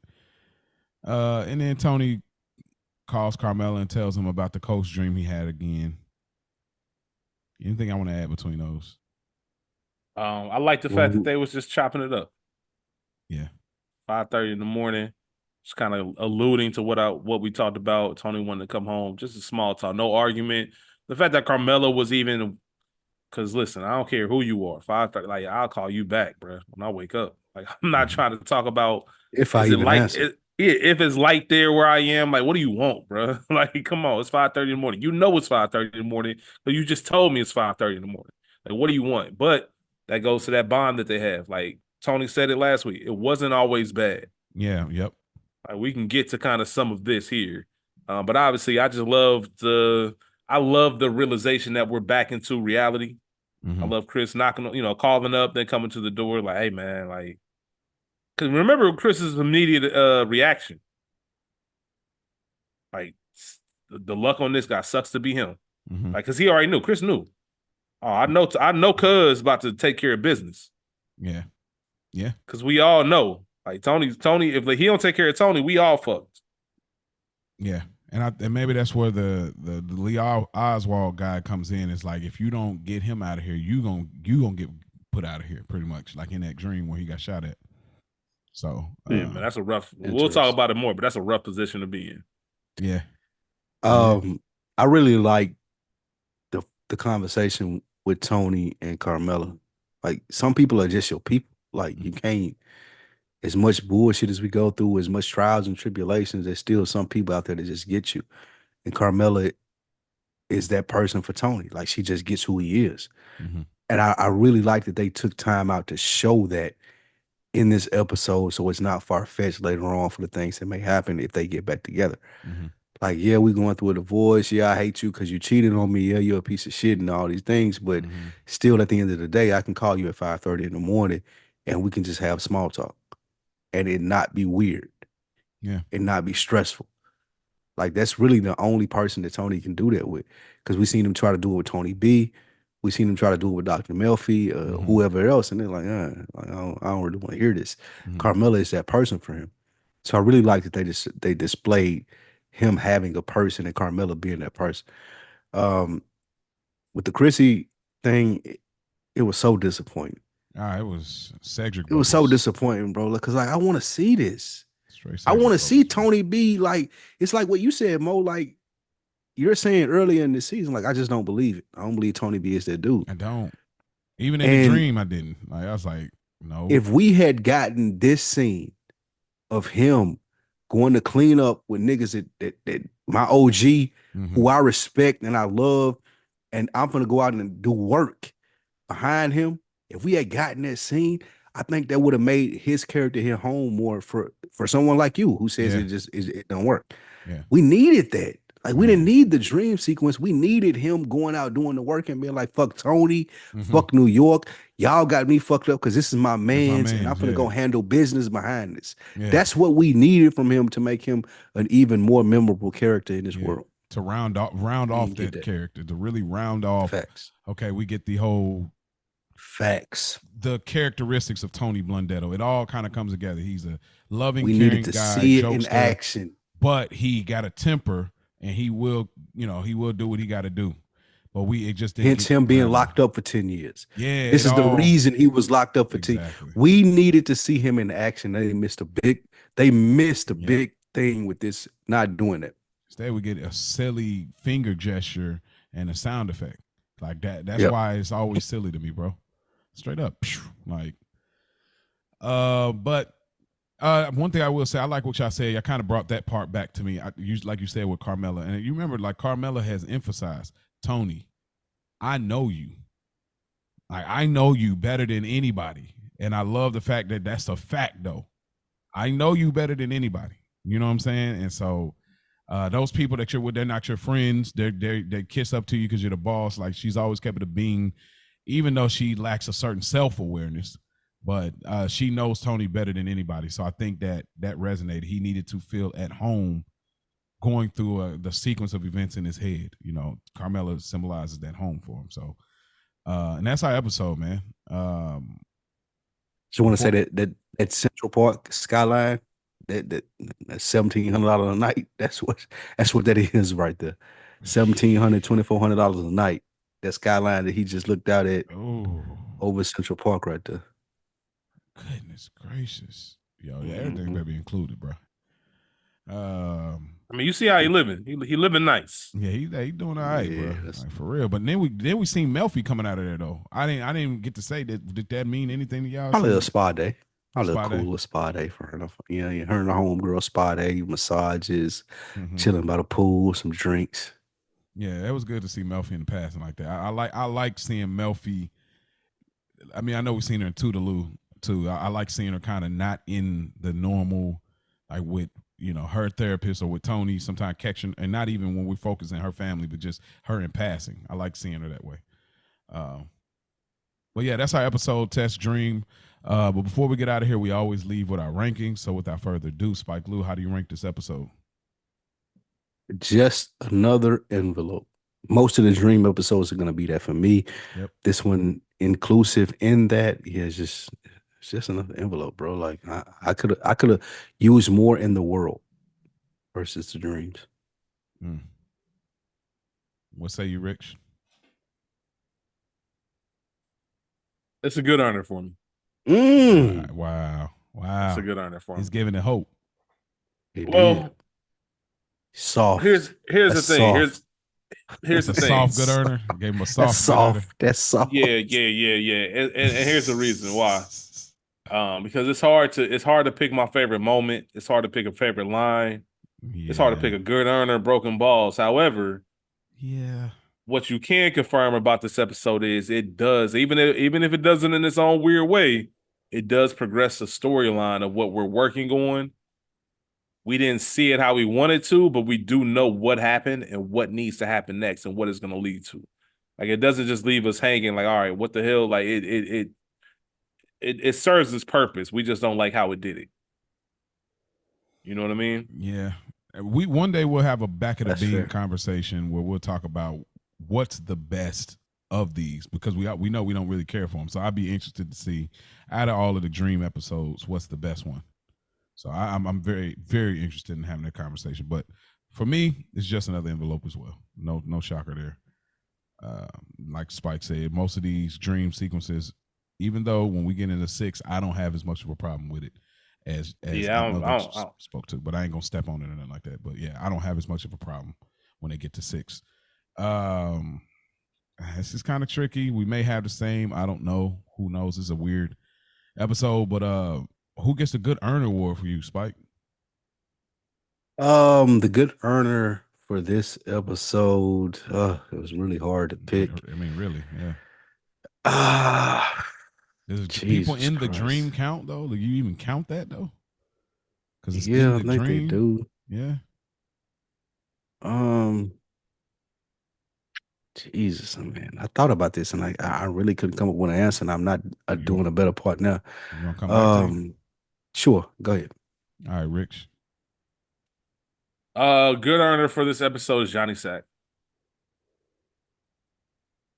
Got Angelo up out of here, bagged him up. You know what I mean? Like, maybe not. Maybe not. Shit. Indirectly, man. It's hard. Yeah. It ain't the viewers. I'll tell you that much. Yeah, that's for sure. I'm trying to think about pieces of the dream. Melfi, man, maybe Melfi. Melfi had a Melfi. Hey, that was my original thought. Yeah, you know what? Yeah, my original thought was Melfi, man. Yeah, Melfi went into the city. Melfi got a spa day. She hanging with a homegirl. Remember, Melfi was laughing. She looked like she was in good mood. She had to deal with another Tony shit. We giving it to Melfi. Melfi is a good earner this episode. I'm in agreement with you. Yeah, that was my original thought. I'm in agreement too. Like, you know, I love Melfi. So I didn't have the words to give it to her, but yeah, that was what I was thinking. Yeah, I'm going Melfi too for sure. Like we're gonna let that breathe. Who gets the Broken Balls award for you, Spike? The Broken Balls award, the viewers, us. This was like we got our balls broken in this episode in the sense of y'all trying to be too artsy fartsy. Give us what we want, bro. Like, give us an episode of The Sopranos that give us clear indications of what's going on. You don't have to be really simple about it, but be more simple about it than you were in this episode. We got our balls broken this episode. That's a fact. What about you, Rich? Broken Balls is going to go to Phil Leotardo. Why? Oh, because right. Have your brother die in your hands with his blood all over you, and you know who did it. Like, you know what I mean? Like, yeah, man, I can't wait to get to that monster. I can't wait till the line comes. That's why when you said that animal Blundetto. Bro, I can't wait till that line comes. That were you referencing? Oh man. You ever? Yeah, that whole thing. Yeah. Don't worry. Yeah, that's. Don't worry, Mo. Yeah, don't worry. I'll make it happen for you. Broken Balls for me is Artie Bucco. Like Tony mashing, like she mashing crazy too. Like, yeah, it's crazy. Yeah. the dream version, huh? The dream version of Artie Bucco, man. You're a cornball in the dream world too. Yeah. There's not even a fantasy version of Artie Bucco. You still the same in my dream, man. That's wild, bro. That shit hilarious. Like even the fantasy version of you lame. That shit crazy. A place where you can be anything. The place where you can be anything you want to, and you're still a lame ass nigga. So I just resonated like, damn, bro. Actually, worse because you're with it. Like, insane. Yeah, you definitely worse because you even in the dream, my nigga, your girl getting you with it though. Like that's what you're with it. And like, hey, you coaching the nigga to ruining your girl. Like, come on, bro, what we doing? You're coaching him through it. She likes when you rub her. All right. I don't know if there's a favorite line. I ain't got nothing on no favorite lines. I don't have anything. Maybe my own favorite line is lit. But favorite moment. Hey, I'm gonna sound fucked up for it, but I'm going. Nah, I'm not even gonna do that. I'm not. No, go for it. That's what this show does. Rich's favorite moment is when Valentina gets burned up. She turns into the Human Torch. That's the most memorable. Like watching this, getting ready for this episode. Like I felt embarrassed about how much I was laughing at that shit. You were inconsolable in the beginning of this episode. Nah, like you were laughing your ass you were off. laughing again. That's what and part of it is because of the cut, because they go to where he's got her arm. Yeah. And then it cuts away, and then next thing you know, it's like, how did this shit get here this quick? Like, how did this shit escalate? How you couldn't put out an arm fire? Yeah. Like how you dog, like how you not just pound that shit against the counter or something like that? And her just spinning around. Like I said, if that was real life, and if I walked out, the beeping too, like all that together, like the beeping, the yelling. Yeah, if I walked out the crib and saw that, man, my heart would break. But in this shit, absolutely, yeah. But in the Sopranos, because they always handle it in a funny way. Is why it's always funny. So you going with that, Valentina? Yeah, the pie on my treatment. Mm-hmm. That's funny. Pie on my treatment is crazy. That's crazy.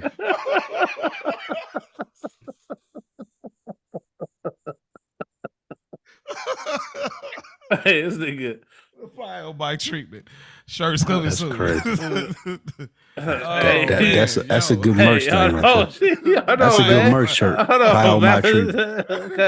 Hold on, man. You got to think. Valentina engulfed in flames. She really just waving at anything. Bro, trying to get yeah, because you dying, bro. She's dying, dude. Literally, I am dying. I could die right now. Take the coat off, bro. Take it off. Just take that one. And her robe, you see how I was hanging? She had the robe with the hanging wrist. Like, not even the one up here was hanging down all droopy like the choir director. Like, come on, bro. Why you got that robe on? That's crazy. Yeah, that's crazy. Hold on, let me put that here on the notes. Yeah,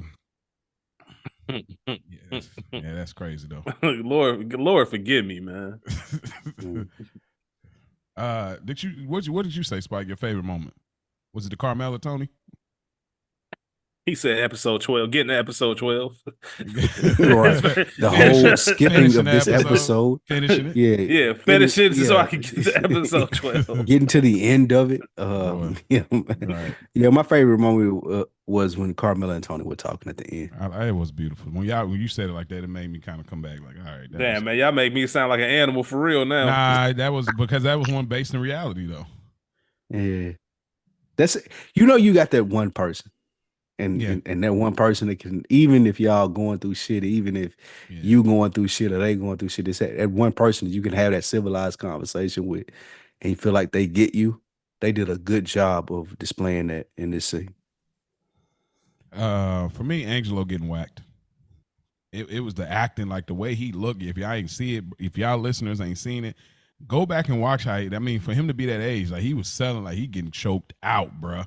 And then actually have to get in the car and let them how many times you got to shoot a scene with plastic on your face? Like, I don't know how many people are claustrophobic, but bro, you in a trunk with plastic on your face. Like, that is scary, bro. Even acting. So, but yeah. And that's our episode, man. We thank y'all for tuning in. As always, another episode of Good Earners reviewing The Sopranos. If y'all want to reach out, y'all can email us, goodearnerpod@gmail.com.